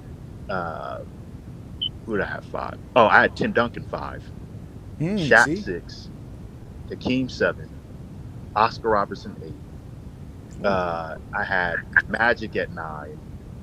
I had Larry Bird at 9. I had Magic at 10. Wow. That was my list 3 years ago. That's not my list now. Again, I don't have a list, but that was my list 3 years ago. And your criteria is predicated on careers? So at the time, I think it was careers and a few other factors, but I think career was the main thing at that time. Okay, kind of makes sense if you go by careers. It does. I mean, Kobe should be up there somewhere. I had a big Oscar Robertson. Oscar Robertson. I was about to say Oscar. He has a great career. I mean, hey, Oscar did have some great stats though. His stats is great. I got him in my top 15, but I think I even had a top 15. I think I had Kobe right at 11, and then I had Isaiah Thomas, and then I had Isaiah Thomas like at 12, and then I forgot who the last were. But like I said, I don't have a list now. It's just, to me, it's just pointless. But hey, to each his own. So I don't knock anybody for the list, and I just do what I can not to dismiss or diminish anybody for theirs. That's actually a great take. I wish more people thought like you. So Leo, you know what's funny? People call me a Kobe hater, but I believe Kobe is in his rightful place as the guardian of the top 10. If you're not better than Kobe, you should not be able to be in the top 10. So I don't think that. I think it was disrespectful. Hold on, B-Lee. I think it's disrespectful where they had Kobe before he passed, because everybody up here knows before Kobe passed, they had him like 13th, 14th, or 15th. I didn't. Let him 12. Let him 12. I didn't. No, a lot of people. They had him like 14th. The media had him like that, but a lot of fans have Kobe high in the top 10 because again, a lot of guys don't count the 70s and the 60s. So let me ask you this one, man. Totem, how do you? So, let's out of curiosity, like, so the only thing, let's say, a player like Magic Johnson, right, has over Kobe Bryant is literally what, like 2 MVPs? Who? And not just that. And a Finals MVP. Yeah. Well, Kobe has better stats across the board, except for like his assist averages, right? And like, right. And so like, but he was a better scorer than Magic. He was a better defender than Magic, arguably, and he has way more all defensive and all NBA team selections. Like, how is he not at least on par? You have them like 6 spaces apart, though. No, I don't. Can I say something about the? I don't have 6. Hold on. Before y'all go, I gotta let Ishmael and Ishmael's a GOAT James Kingdom. Wait. Let me bring this up real quick. We were talking about the analytics, how Jordan has more than LeBron, which is not true. LeBron is above Michael Jordan in analytics. I mean, he's because John said with 23 analytic stats. How many does Jordan have, and how many does LeBron have? In these situations right here. This is for the regular season and postseason. Mm-hmm. So there's 30 in total. There's 30 total. Okay. So it's 15. He's using 15 of the ones in the regular season. There's some more in there as well. If you go look up, what's it called? By Basketball Reference, you'll see there's a couple of more. Brandon's just using the ones that are most of the ones that we talk about. Yeah, these are from Basketball Reference. They're not like he's like defensive ratings not here, offensive ratings not here as well. That's considered advanced metrics. But still, these are the advanced metrics that you guys love to talk about. And as we always stated before, LeBron has the better VORP, the better win shares, offensive win shares, defensive win shares, true shooting than Jordan. He has a better assist percentage, rebounding percentage. He has a better block percentage than Jordan. That's an advanced metric. Yes, it is. I never heard of that. Ain't nobody never really brought that up. Advanced. Yeah. No, go ahead. There's a difference, and And I have to side with Travis a little bit. Yes, LeBron in counting has more advanced stats, but there's a difference between just looking at advanced stats and catch-all metrics that take all things, even sometimes this percentage, and ball it into one number. So it's like minus, win shares, VORP. Those are catch-all metrics, or PER is all catch. But the thing is, like, you can't even look at all those the same and just say, oh, somebody's higher than the other. Because if you look at PER, then you're going to say Jokic has a better career than LeBron, which is not true at all. The only metrics that measure your career are the ones that are cumulative, and that's win shares, offensive win shares, defensive win shares, and VOR, value over replacement. So yes, and it's not even close. Even on stats that impact for your team, LeBron James is superior than Michael Jordan. You just can't look at box plus minus and look at PER and say Jordan's career is better. He's analytically no, because you're comparing a player that played 15 years to 22, that a player that played hundreds of more games. And the fact that LeBron is so close to Michael Jordan in those per rating metrics just speaks to LeBron's consistency and his career being way higher than Michael Jordan. So yes, impactful in stats, LeBron James is better than Michael Jordan. His career is better than Michael Jordan. It's not just total either. So, but that's just to answer that question. I disagree highly with Twin Man. Kobe Bryant definitely has a top 10 resume.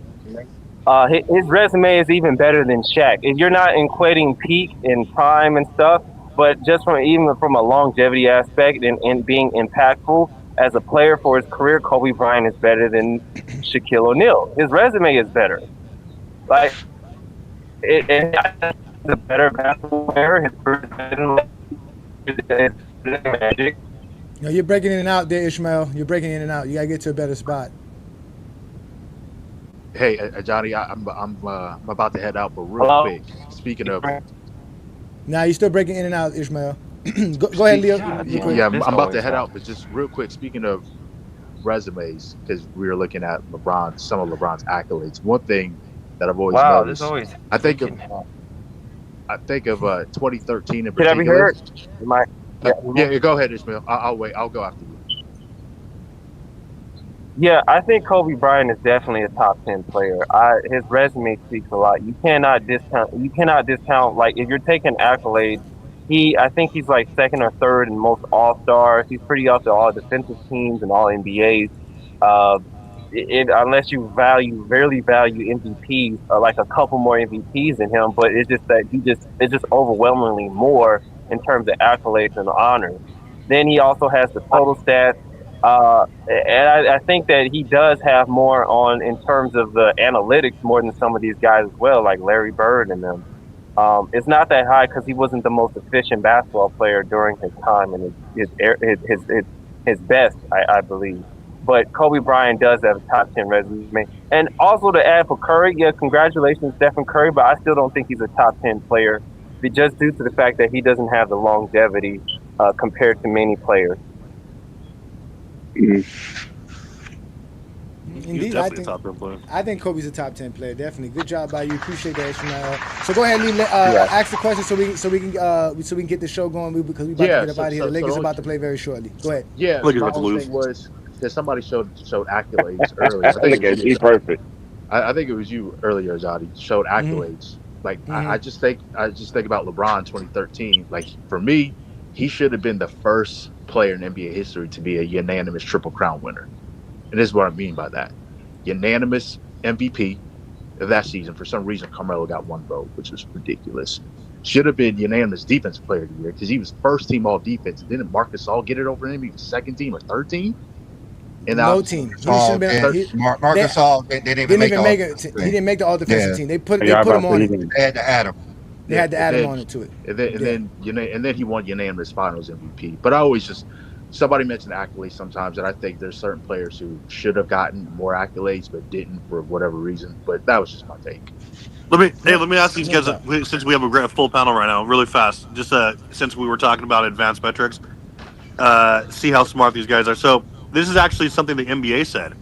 So the NBA said that a season that a player has a 10 or higher box plus minus, it's an elite season for them. Okay, there's only 4 players besides Jokic who've had more than 2 or more such seasons of a 10 plus box plus minus. Who are they? You always come up with the craziest fucking questions. You know that. How about this, Travis? Travis, what was it before 2017? I don't know or care. Oh, you don't care? Because they changed the numbers after 2017 because of Westbrook. Wilt was one. I know Wilt was one of them. Wilt got to be one of them. No, Wilt's not on there because that's a stat they can't count because you have to count for blocks and steals, and they didn't have that. Right. Okay. It's a stat that only exists since 1974. Tim Duncan maybe? No, man, Westbrook and LeBron. That's why they changed it. That's why they changed the stat and how it's calculated. Because LeBron and Westbrook were setting the record so far ahead, and people like Daryl Morey was saying if you go look at all the advanced metrics, LeBron is definitely the greatest player ever. And the guy who created the stat changed the stat after 2017 because Westbrook had the greatest season ever. I was going to touch on that in a minute. Okay, cool. So anyway, what's the answer? The answer is nobody gives a fuck because nobody cares. People always care. They don't know the answer. Johnny, that's not nice. Johnny, that's not nice, man. Come on, bro. Johnny is a rude dude, bro. I'm telling you, this dude right here. Only when he gets frustrated, you have to dumb. Man, this dude here. Look at him. Look at him. Hey, I enjoy. Should have heard his Anthony Davis rant, shit. I'm an asshole because you niggas don't listen. That's why, because you can't listen. I'm an asshole because of that. And I gotta talk to you like my child because you can't listen. When you get old, you are gonna be that old dude on your porch. Get off my lawn, you kids! I can just sit. No, I'm not. No, I'm gonna be the old dude that's gonna enjoy kids playing on my lawn because I enjoy children. Listen, I do not have to sit here and lie to live my life like Zesty Jeffries do. That's the problem they have with me. I call them out for their lies, and I'm the mirror. See, that's not what I'm not an asshole. I'm the mirror that lets you see the pimples on your face. Now go pop that shit and come back to us with a clean face. How about that? Come back then. What do you come up with these analogies for? Because I don't lie. Because I don't have a reason to lie. I have no reasons to lie. He wants to use box plus minus when he knows it's a subjective value that they give to these numbers. Not to mention, it goes off of your totals. It's a team. So they're taking Jordan's 2,000 steals, Jordan's 800 blocks, his 3,200 points, or 32,000 points to make these numbers. It's not predicated on nothing real. All of this does not make Michael Jordan the GOAT. Anyway, no the answer how to that hard question is it's Mike, LeBron, Giannis, and Chris Paul. So does that make Chris Paul a top 10 player? No, it makes him underrated. That's why we said we don't care about that stat. No one gives a fuck about that stat because when you get someone like Chris Paul, making Chris Paul look great, and you don't have no fucking praise for Chris Paul. What the fuck? Then it means the Chris stat's Paul horrible. millions of times. Where is Chris Paul ranked? As Chris Paul ranked top 10? Is he ranked above John Stockton and Magic Johnson? What the fuck is that? Well, what kind of stupid question is that? He definitely ranked above John Stockton. I'm asking Travis. Underrated as a player. Travis, that's not even true. Travis, I don't even think your question is even. That is true. You said 10 or higher. You know how many? It's more players than with 10 plus minus. Yeah, it is more. The only players who've done it twice or more are those 4, besides Jokic. Hey, Johnny, okay, twice. You said twice more, but the NBA doesn't even Okay, what do you mean by the NBA asked this question? The NBA doesn't use box plus minus. That's like a basketball reference stat. No, they reference it all the time. They talk about it on their website, and like this is one of the stats that came up. And again, they don't. What are you talking? They don't use it. Prove it. What do you mean prove it? Yeah, prove it. Where do they show box plus minus? They don't show catch-all metric. They don't you show up. They don't have no box plus minus on their website. Like where do they show that at? No, this is where the individual research comes in, dude. They're not going to list this information for me. This is what they said though. This is when they were breaking down. They said, okay, if you're talking about box plus minus, they don't do that, bro. Yes, they do. You just don't do any research. I am on Ishmael is correct. I am on NBA.com right now, and I'm looking up advanced leaders. There is no box plus minus here. It does. They don't go by it. They don't reference it. It's not here. I never said the NBA had a list. No, I said the NBA. There was an article from the NBA that was talking about that said they didn't have a huge list of guys. That's where you find somewhere else on other websites. and I did this research and found that those So four players are the some only ones. journalists from the NBA, wrote an article about box plus minus. Like that really means something. Like they don't care about that stat, bro. That's a basketball reference type of thing, and like NBA doesn't care for that. Like I think they have to invest in stuff No, like it's that. just Like that you nobody don't gives a care shit for it. about it. Sure they do. No, I never said I don't Basketball care. thinks No, you I do. said the NBA doesn't. I said the NBA doesn't. It's like people outside of the NBA does that stuff, bro. I never and maybe maybe like they did care about sometimes it. I just said that it was a stat that they. Like motel room right now. To be honest, I don't think they care about advanced stats because they don't use advanced stats on these so-called pregame they shows. don't care about stuff like that, bro. Oh, they definitely They used don't advanced care about stats in 2013 to rob LeBron James It of a defensive depends. player of the year. It depends. He didn't deserve it. It depends. Like if you're talking about like on and off numbers, yes, like a front office. I love when Travis trolls, bro. I love when Travis If you're talking about, I don't know wait, hold about all on. If you're talking about like, yeah, a front office may use an on and off advanced number in order to dictate to who they want to trade for or sign on their team, but it's like that's just a small percentage of what they use in order to acquire a player. They don't use it like that. They don't use box plus minus. They don't use VORP. They don't really care for stuff like that, bro. Oh, who said they did? This is just a fucking interesting fact I found out about four players. You're spinning into this huge soliloquy about the GOATs and shit. Nobody cares. Hold on, wait, hold on, wait a minute, hold on. How they don't use VORP? Hold on. Why I get that Travis like that? How they, hold on a minute. Y'all say they don't use VORP. Ashmael just said they don't use VORP. How they don't use VORP when VORP? No, it's not an NBA stat. It's basketball reference. It's basketball reference. It's made by statisticians. That's the only place I've seen that. Okay, I get that, but what The I'm only saying place I've is seen VORP is basketball Travis, I reference. appreciate your question. It was an I'm getting that. But what I'm saying is how they don't use VORP when every player that won the league MVP was like top 1 or 2 or 3 in VORP. Every year. Every year that the MVP was giving it out. around till about 2010. First of all, the NBA doesn't vote for MVP. The media does. So people outside of the NBA vote for the. That's why people say it's the media award. The media uses and so it. the media makes some people, not everybody. Some people use it. Some people use it to assess who they think is valuable, but not everybody. It's not the NBA. That's just like people. They use right. The analytics didn't start using the VORP until like the late 2000s. Is that right or wrong? Right. Is that around that time?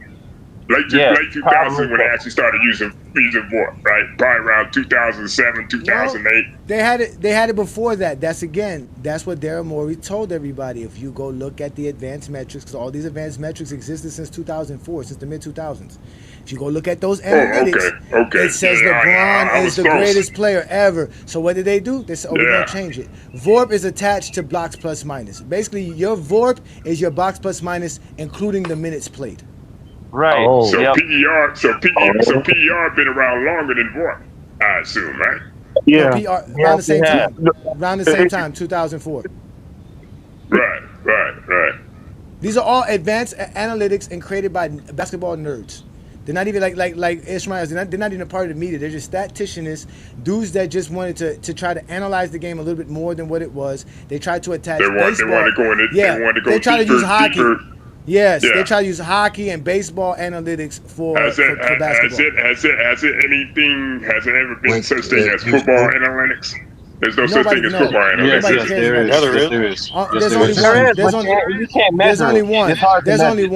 There's only one that they're using. That's quarterback rating. Yes, QBR. QBR.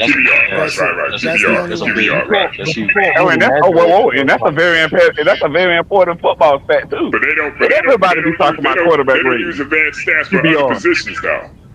They don't use advanced stats for other positions though, like wide receiver, running back, tight end, defensive back, linebacker. It's all QBR. They do. So BB, there's two different types of advanced stats, right? There's advanced stats that's like impact, and there's advanced stats that's tracking, right? So like when you that's what it is. So advanced tracking stats are fantastic. I encourage everyone to use those. But the advanced stats like Ishmael pinned to like the one catch BO, they don't catch all method. They catch all. They come from stats. They don't come from what's on the floor. So what I'm trying to ask is, like, what would be the advanced stat to measure wide receiver, running back, and tight ends? Yeah, like they'll do advanced, like yards per catch. Coaches use advanced stats. Coaches Yeah, use like advanced stats. shit like that. That's how they. That's Yards after contact. receiving yards. Scout. Billy said is 100% right. I'm not saying like you can't use any of these like basketball reference stuff. I'm not saying you can't, like, they're not useful. I'm just saying, like, I think people should like do some research about it instead of just saying stuff on it. And like, cause I've learned a lot more on it. And Johnny is right to a degree. A lot of it is subjective in some of these, especially box plus minus. They use different numbers and values depending upon your position in basketball too. So it's like you'll see even John Stockton highly up there just because he has a bunch of assists as a point guard. So it's like I'm not saying this they're whole not. GOAT thing too, how we should actually like measure it, right? I mean, hold on, wait, Blue Ball. Let Ishmael finish first, and then we'll get you taken. Right, Ishmael, finish up. Go ahead, man. Finish up, Ishmael. No, that's pretty much it. That's what I was saying. But if we're going to use the advanced metrics in terms of like analyzing your career, if it has nothing to do with peak and all that other stuff, then it's LeBron James is really superior and he's the GOAT. So it's just sorry to say, like, it's just like you're talking about every aspect, every game, every minute played, like the entirety of your career, LeBron James is the GOAT and it's superior than Michael. Yeah, and so basically what Ishmael is saying is if you have logic brains and you're an intelligent basketball fan, you realize LeBron's the GOAT. But if you hold on to emotions, nostalgia, and lies, you will make up some bullshit. So go ahead, Blue Bowl. We're ready for your take, brother. Thank you for being patient. Again, y'all, this is a Sunday afternoon. We got the Lord of GOAT James Kingdom in the building. Go ahead, brother. Yeah, I was saying, okay, like, we need to really, like, differentiate this whole GOAT thing, right? A lot of people are going through their emotions and nostalgia, you know what I mean? They preference, you know what I mean? And so for me, it's like, now it's to the point where basketball has advanced so much that we got to decipher between who's actually the greatest or who actually a personal goal, a personal preference. You know what I mean? You know, it's like, you know, you could say because of the advanced stats, LeBron James had the best, greatest basketball career overall, whatever, right? That was Kareem first, right? Because of the 6 Finals MVPs and all that stuff, and longevity and the greatest, you know, all-time leading scorer before LeBron did all that. You know, I mean, my criteria is different from everybody else. I mean, it may not be the same as yours, you know what I mean? But you know, like I said, difference between the best and the greatest. I don't know if that makes sense to everybody, but that's how I'm starting to look at it, because the game has advanced so much, but yet people don't understand it. They just go by narratives and personal preference, and people like Charles Barkley and Stephen A. Smith saying the game is soft, and you know, all these guys that say they haven't played the game, all these, you know, fanboys in the media and all that stuff, right? You know, it just, for me, it's like Michael Jordan's case for the GOAT, in my opinion, in my personal humble opinion, right? You know, no disrespect. The greatest peak, most finals MVPs over like an 8-year span. Defensive, all defensive teams, and the first player in NBA history to win MVP and Defensive Player of the Year in the same season. That was when it happened back then, 1988. It was unprecedented, very unprecedented. You know what I mean? Now LeBron's case is like he's had the greatest career over a 22-year span. You know what I mean? The scoring, all-time leading scoring, the top 10 in assists, youngest player ever to 20,000 points, the finals MVPs, you know what I mean? The 10 trips to the finals, the championships. You know what I mean? So we got to decipher, differentiate on what's actually personal preference and who can actually make an argument of who's actually the best ever, you know what I mean? Because you got a lot of cats out here, they only go through their emotions. You know what I mean? They remember Michael Jordan, right? They remember Michael Jordan winning those 6 championships. Nothing else matters to these cats. Kareem, but a lot of them didn't see it, though. A lot of them didn't see it. Yeah, I know a lot of them didn't see it, but I'm talking about the people who came up in my era. You know, I mean, people who, because me, I started watching like '89. It was at the tail end of Magic and Bird's prime. That's when I seen Michael Jordan. It was right during that time period. You know, I mean, around the early '90s when I actually started to watch the game. You know, I mean, when the last leg of NBA on CBS, right to the NBC run in the '90s. You know, I'm not gonna sit up and act like, you know what I mean, just because I didn't see Larry Bird and Kareem and Magic and A-Prime, I'm gonna dismiss them. You look at, you know, their resume, you look at their career, they top 5, argument for top 5 now. Magic's more of a top 5 player than Larry Bird, in my opinion. But I'm not going to totally dismiss them. You got cats out here that got Allen Iverson in their top 5. And that's where all the personal preference comes in. I think because Kobe's overall game minus him of Jordan, it's an automatic thinking mechanism. Oh, he had his game, so that means he's the closest. But when you look at the numbers, I don't even think Kobe has an argument for top 7, top 8. He's around 8 or 9 to me, but definitely for sure Kobe don't have an argument for top 5 at all. To me, if you ask me, Tim Duncan has a better career than Tim Duncan because he affected winning more so than Kobe. You look at, you know, and he had a better peak than Kobe because he won MVP and he's a 3-time Finals MVP.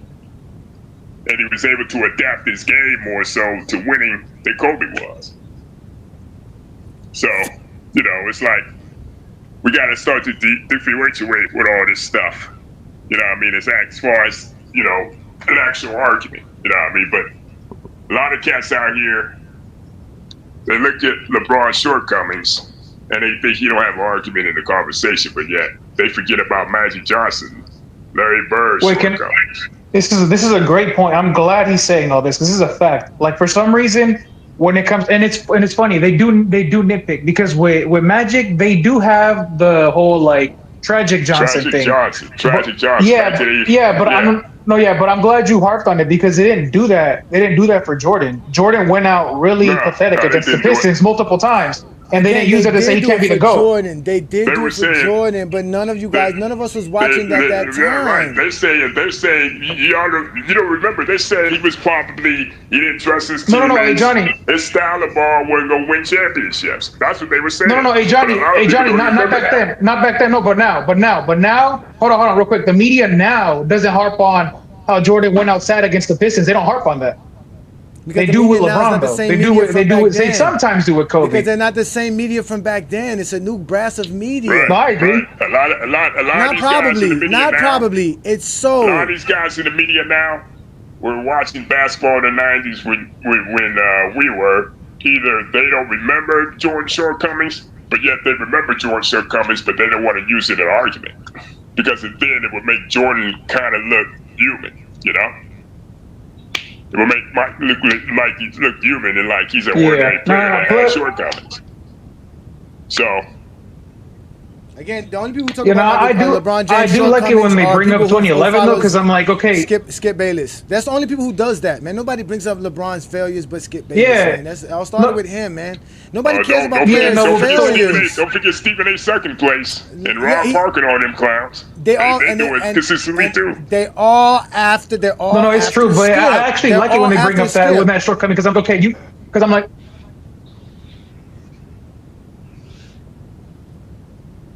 Yeah, no, I prefer it when they bring it up because the perfect way to refute it is, bro, he had like probably his best individual season like the year after that shortcoming. And then he went on to make 7 straight finals after that, and he won all his chips after that. So it's kind of like sometimes you need a low point for that. No, we don't care about shortcomings because we got Michael Jordan's shortcomings. If that's what they want to talk, we can talk about Michael Jordan's shortcomings. That's how they derail the conversation with advanced metrics and stuff because Jordan's never enough. Jordan never did enough. Right. Jordan doesn't have enough. He will never be enough. That's it. I agree. I'm tired they have of to move the goalposts for Jordan. It's true. Just accept that you love Michael Jordan, and see, they don't want to do that. That's what they really don't want to do. Because then now they're going to be that's the glazing part. Because they try to think, well, I hated Michael Jordan watching him. I really hated him. I'm not a fan of Jordan. Bullshit. You're a fan of Michael Jordan. You love Michael Jordan, and just accept that and say that. But they can't. Again, the GOAT debate is not about basketball. The GOAT debate is not about basketball. It's about one man trying to up another man. Yeah, that's all it's about. That's why they call me rude, confrontational, crash out, because they can't never up me. They get mad. Can't up me. Because if they start talking basketball, I still give them the L. Then if they want to troll, I give them an L. They want to get loud, I give them an L. Anything they want to do, I give them an L. Because they don't. I say, stick to basketball. Yeah. Just stick to fucking basketball. That's it. That's all I ask. Stick to basketball. You know, when LeBron retires, I said that when he retires, his resume is going to go down as like the holy book of GOAT. Like that's what it's going to go down as. It checks everything. It already is. Yeah, right. But I'm just saying, like it'll be undoubted because then by then the book will probably be fully ready. Here goes Brandon Katz with this bullshit. This is what we have Someone to. tell Brandon Katz to shut his bitch ass up. Ain't nobody asking for shit. This is what we have to deal with because we're the ones who are Glazers. We're the ones who can't talk the game of basketball because all we do is talk about LeBron. We talking basketball how it's actually being talked about. That's bullshit. Yeah, because we're looking at Michael Jordan in an objective way. And what's the first thing? I'm rude. I'm an asshole. But I'm not the one who's out here giving you guys homoerotic comments all the time because you can't talk basketball. Right. Exactly. I'm not the one who's doing that. And every time you idiots do this, I have to say this. Good morning. Why are you gay? Who says I'm gay? You are gay.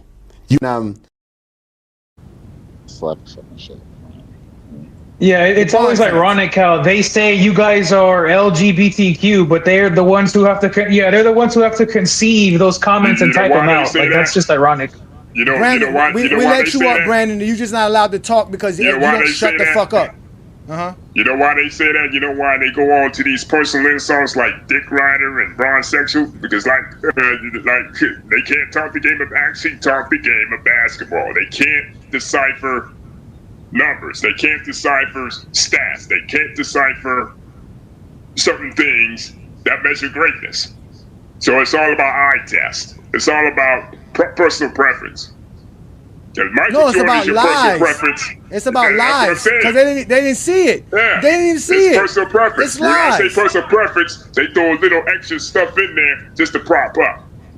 That's all they do. Throw a little extra shit in there just to make that shit sound good. You know what I mean? But it's like, it's like no objectivity, no nothing. It's just everything else is just personal preference and hold on to the Brandon guy. Not all like LeBron fans are what you're saying they are. Like for example, Johnny and Go James Kingdom are actually pretty objective folks who do their research. They compile all this information. They break down film. I have just recently decided to start doing the whole LeGlaze thing, right, to play up my fanhood. But that's not every fan. That's definitely not Go James Kingdom. I'm just doing it because I'm doing the polar opposite of what all the nasty media members and fans did. Ask Travis, ask Craig, who's not up here. We both got Michael Jordan #1, LeBron #2, yet we still call LeBron sexuals and all this bullshit. Like, come on, man. But I'm not going to get mad at Johnny because he thinks LeBron is a goat. I'm not going to get mad at Brandon because he thinks they got different criterias. Because that's what people don't even understand, man. But they just they got television and shit. That's what it is. They got zestiness in their bones for Michael Jordan. Because now all of a sudden, us creating an R&B song just for fun, and it's a simple R&B song and calling LeBron James the glorious king or whatever it is not as zesty as shooting and beating each other up and Foot Locker for sneakers. Hold on, Boo, I got my rant to go in. I got my rant. I got this. You motherfuckers are shooting and killing each other over Jordans. That's zesty as ever. Like, come on. Stop this shit, man. Stop it. Y'all are mad because LeBron has fans when y'all are the biggest fans in the world. Y'all are the main ones who say Jordan is the consensus GOAT. What does that mean? There's more people who believe in Jordan than anything else. That's called popularity. That's called glazing. That's the same shit. You guys are mad because LeBron fans are proud of LeBron fans. At least when we talk about LeBron, we're talking about his skill, his basketball skills. We don't make up no lies. He's always been known as King James. What is wrong with y'all? Y'all are the worst of the worst. Again, it's about another man upping another man. You're mad now because you saying now I'm more gay than you. Is that what you're upset about? I'm more zesty than you? Is this your upsetness? This is what you mad about? But you can't talk basketball more than us. You can't appreciate basketball more than us. You can't explain basketball more than us. Let's have that conversation. But you want to have instead, you want to have a fucking dick measurement contest about who likes who more. Like, this is the problem. And y'all wonder why I snap. Because I don't come here on a Sunday afternoon to defend LeBron James's fans over why they like LeBron. I'm here to explain basketball. Brandon's here to explain basketball. We give you guys stats, accolades, and achievements. You guys can't use that. Brandon could hit the link, but he's going to tell me the same bullshit. I do what I want. He's not going to answer any questions. He's going to deflect. He's going to bring up a bunch of shit nobody ever said. Nobody argued about Joker and SGA and who was the MVP or not. Some of us agree SGA is the MVP. But he just wants to argue. Don't forget to slander Scottie Pippen. You know, to bring up Pippen for some reason, he has to just fit Scottie Pippen and everything. Right. But even if we bring up basketball skills, nobody who was drafted in the 1900s is top 10 all time, including Kobe. And we're going off of skills. Wait.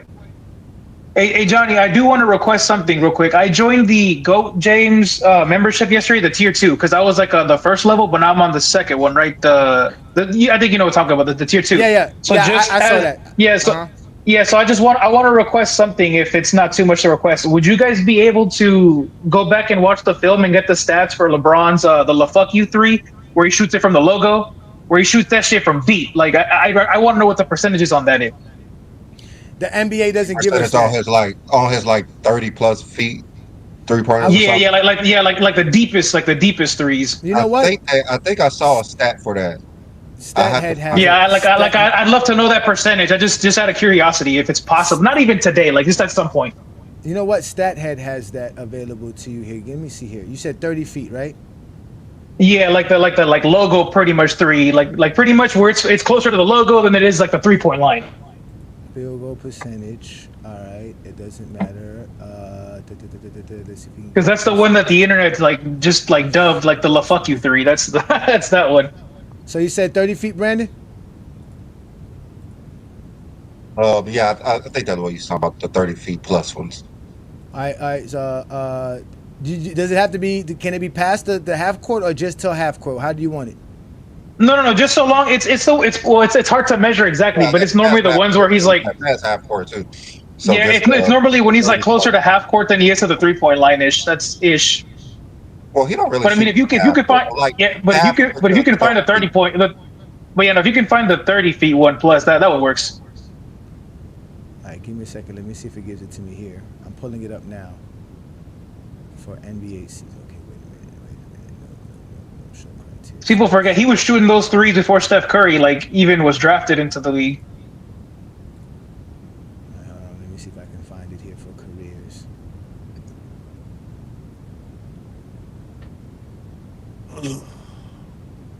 Wow. The fight broke out, I guess, this weekend over some Jordan shoes. Of course. Of course. Yeah, I saw that shit on Facebook earlier. Yeah, no, I'm gonna keep it real with you. I've been seeing that in the news stores in high school. I had Jordan, that's why I never bought any. Over shit like this.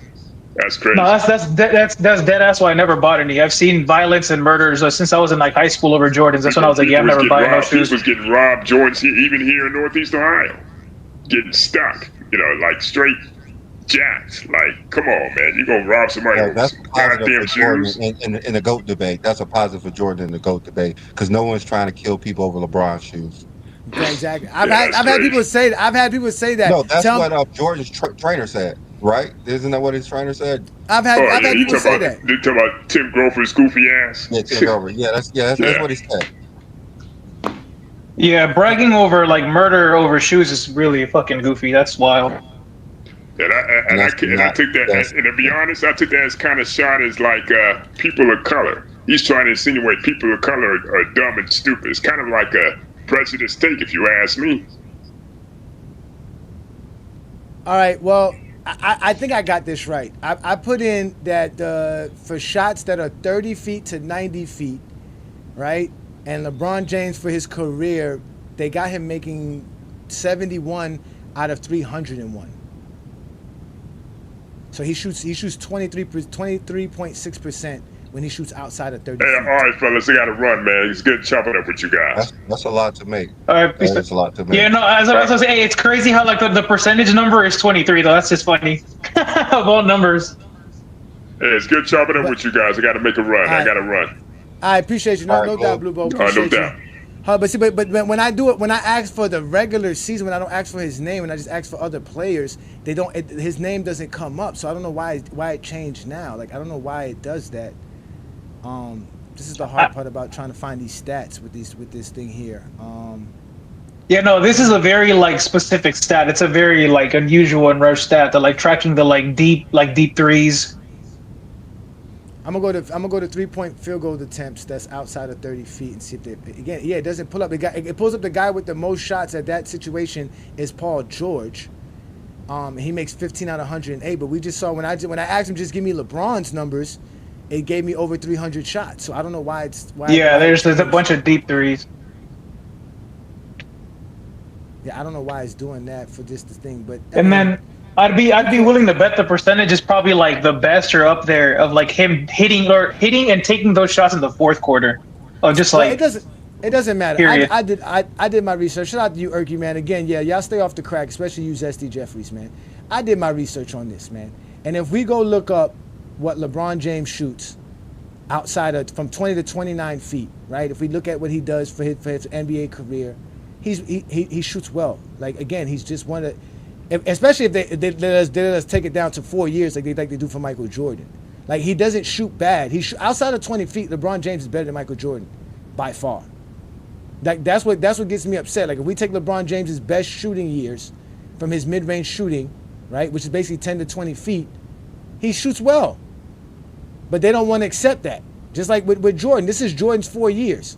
Outside of 20 feet, Jordan does not shoot that well. And that's what they don't fail to realize. Even if we take it, again, Michael Jordan's three-point shooting is 32.7% for his NBA career. But they try to make it seem like it's all this grandeur and he can shoot. That's average, ladies and gentlemen, and that's below average. He only had his last 4 years.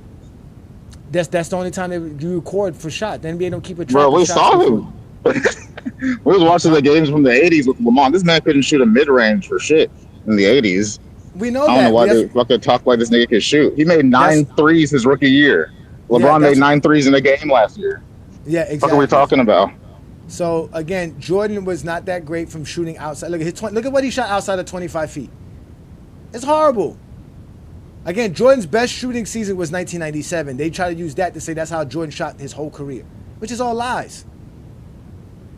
Because like I said, that's like me taking LeBron James's 2013 season and saying, "Oh well, that's his mid-range shooting. That's what he shot for all his career." That's false.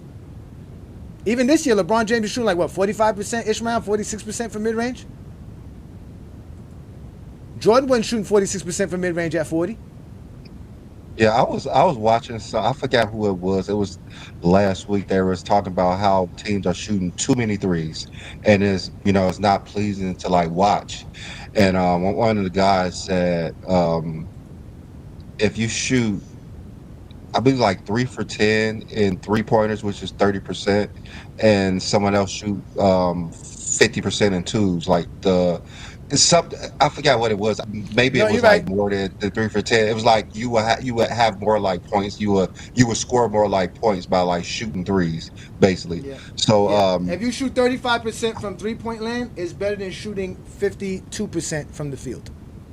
Yeah, so when I was doing some of the numbers, I was looking at what LeBron shot under 16 feet for his as like a Laker, just a Laker, which is not his best of his career. He shoots 62% under 15 feet, and Michael Jordan shot 50% for those 2 years with the Bulls. 97 and 98, he shot 50%. I was like, well, that's about what I basically expect, because LeBron's still at this age, even though he's on the Lakers later in his career. But LeBron averaged 1.24 points per attempt, when he shot under 15, and Jordan was 0.99, like a point per attempt, basically, because he's basically like at 50%. But when we go to over 16 feet, this is why people say Michael Jordan's a like better shooter than LeBron, because over 16 feet, which includes the three, is over 16 feet. LeBron's at 36.8%, and Michael Jordan is at 43.9%, because those are like the two best shootings that they had. But when you look at Jordan, he averaged 0.96 per field goal attempts. Even though LeBron was lower, he shoots more threes. So LeBron literally averaged more points when he shoot a field goal attempt over 16 feet. So in reality, LeBron James is actually scoring more points every time he shoots over 16 feet as well. Yeah, well, not only that, though, the reason Jordan has the 43% over 16 feet, because majority of those are the mid-range. Jordan's not taking a lot of three-pointers like LeBron is. So LeBron has way much more three-pointers, and that's why the total field goal percentage is lower than Jordan's. Yeah. But like you said, but if you go by rating and efficiency, LeBron is still more efficient because he's scoring more, because he's hitting more threes than Jordan is hitting mid-range. He's scoring more. Yeah, exactly. He's shooting better from three-point land, and Jordan is shooting at mid-range. That's the point.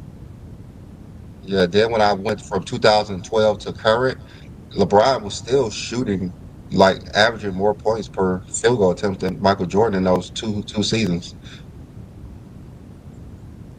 So They don't since care about that. That don't matter. 2012, yeah, LeBron just the guy is a pretty good shooter.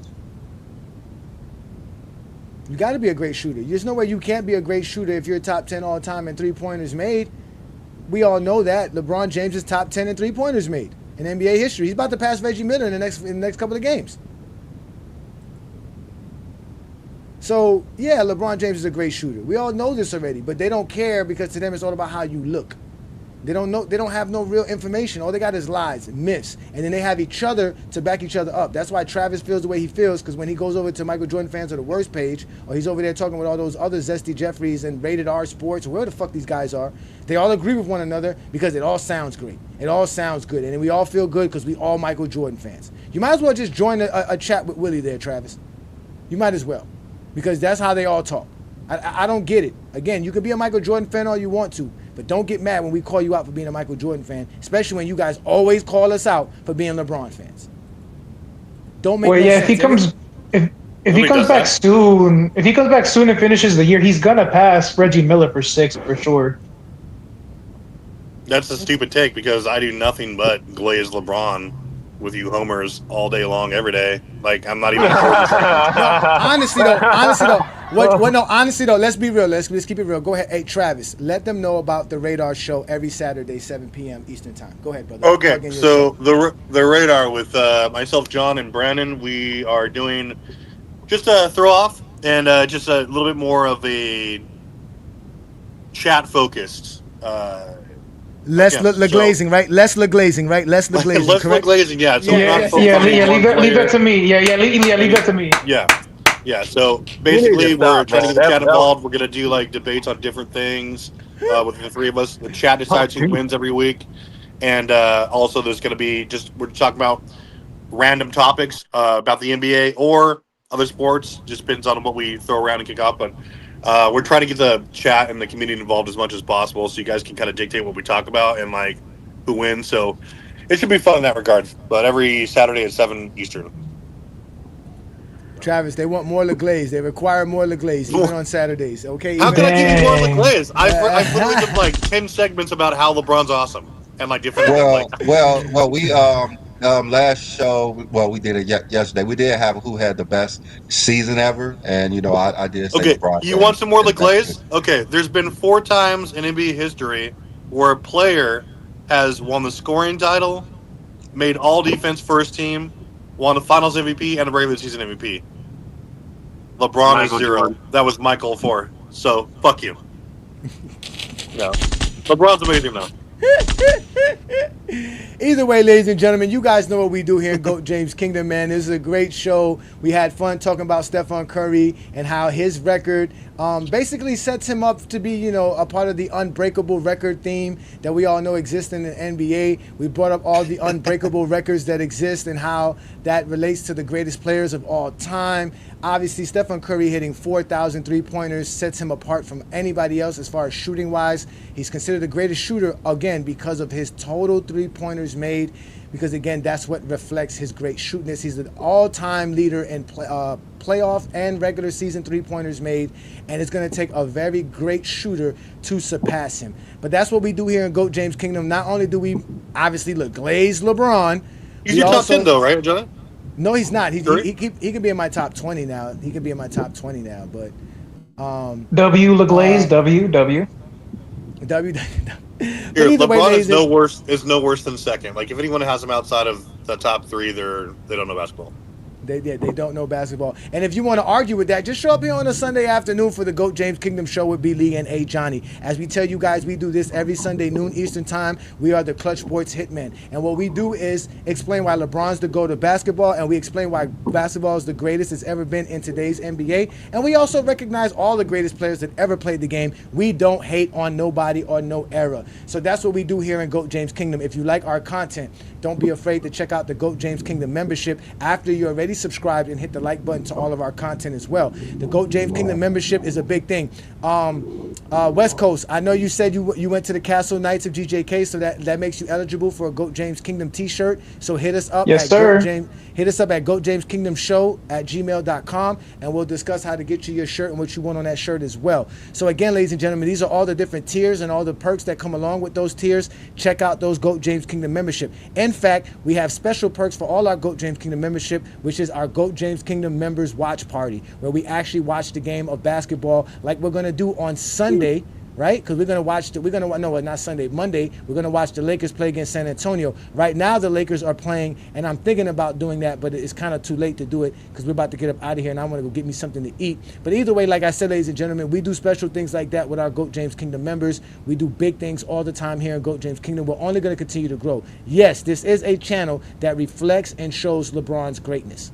You guys can get mad at us all you want to. LeBron James is the greatest thing you've ever seen. You've never seen nobody play the basketball greater than LeBron James. But all you can do is sit here and lie and bring up myths and then try to derail us by telling us we're too much of fans for LeBron James. But guess what? When you show up on GOAT James Kingdom, you get exposed for being a fan yourself and actually being a worse fan than what we are. So stop coming to GOAT James Kingdom with your nonsense. As you can see, the more you fuck around, the more you're going to find out. And also, if you stay down here and you never fuck around, you'll never find out. You got knocked the fuck out, bitch! Yeah! So with that said, ladies and gentlemen, thank you for joining us on another great Sunday afternoon. As we keep telling y'all, this is the GOAT James Kingdom platform. I'm A. Johnny the Exposer. My boy B. Lee we are the co-founders of this, and we're going to be back every Sunday to do this again. Again, catch the Friday night exposure on Friday nights, catch the radar on Saturday nights, and obviously catch the GOAT James Kingdom show right here on Sunday afternoons. Y'all enjoy the rest of your Sunday. Peace and blessings. If you're a basketball fan and you're tired of basketball shows that talk about fake narratives and using non-basketball terms like killer instinct, playoff translation, gravity, come to GOAT James Kingdom.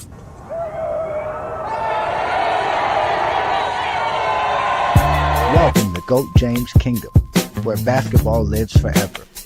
You get to enjoy BB and A. Johnny talk basketball every Sunday noon Eastern time right here on the GOAT James Kingdom channel.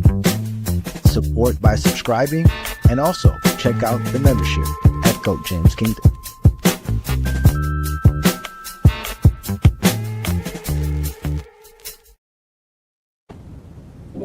Welcome to GOAT James Kingdom, where basketball lives forever.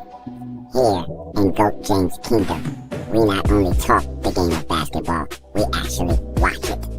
And by becoming a member of GOAT James Kingdom, you'll have access to watch the games with us right here on Playback TV/GOAT James Kingdom. All GOAT James Kingdom members will have access to watch the games with us, especially when the Los Angeles Lakers face anyone in the NBA. Also, we'll be going live with other games and other streams regarding the basketball. If you like the content here in GOAT James Kingdom, please hit that like button, comment, become a subscriber to the channel, and also don't forget to become a member of GOAT James Kingdom.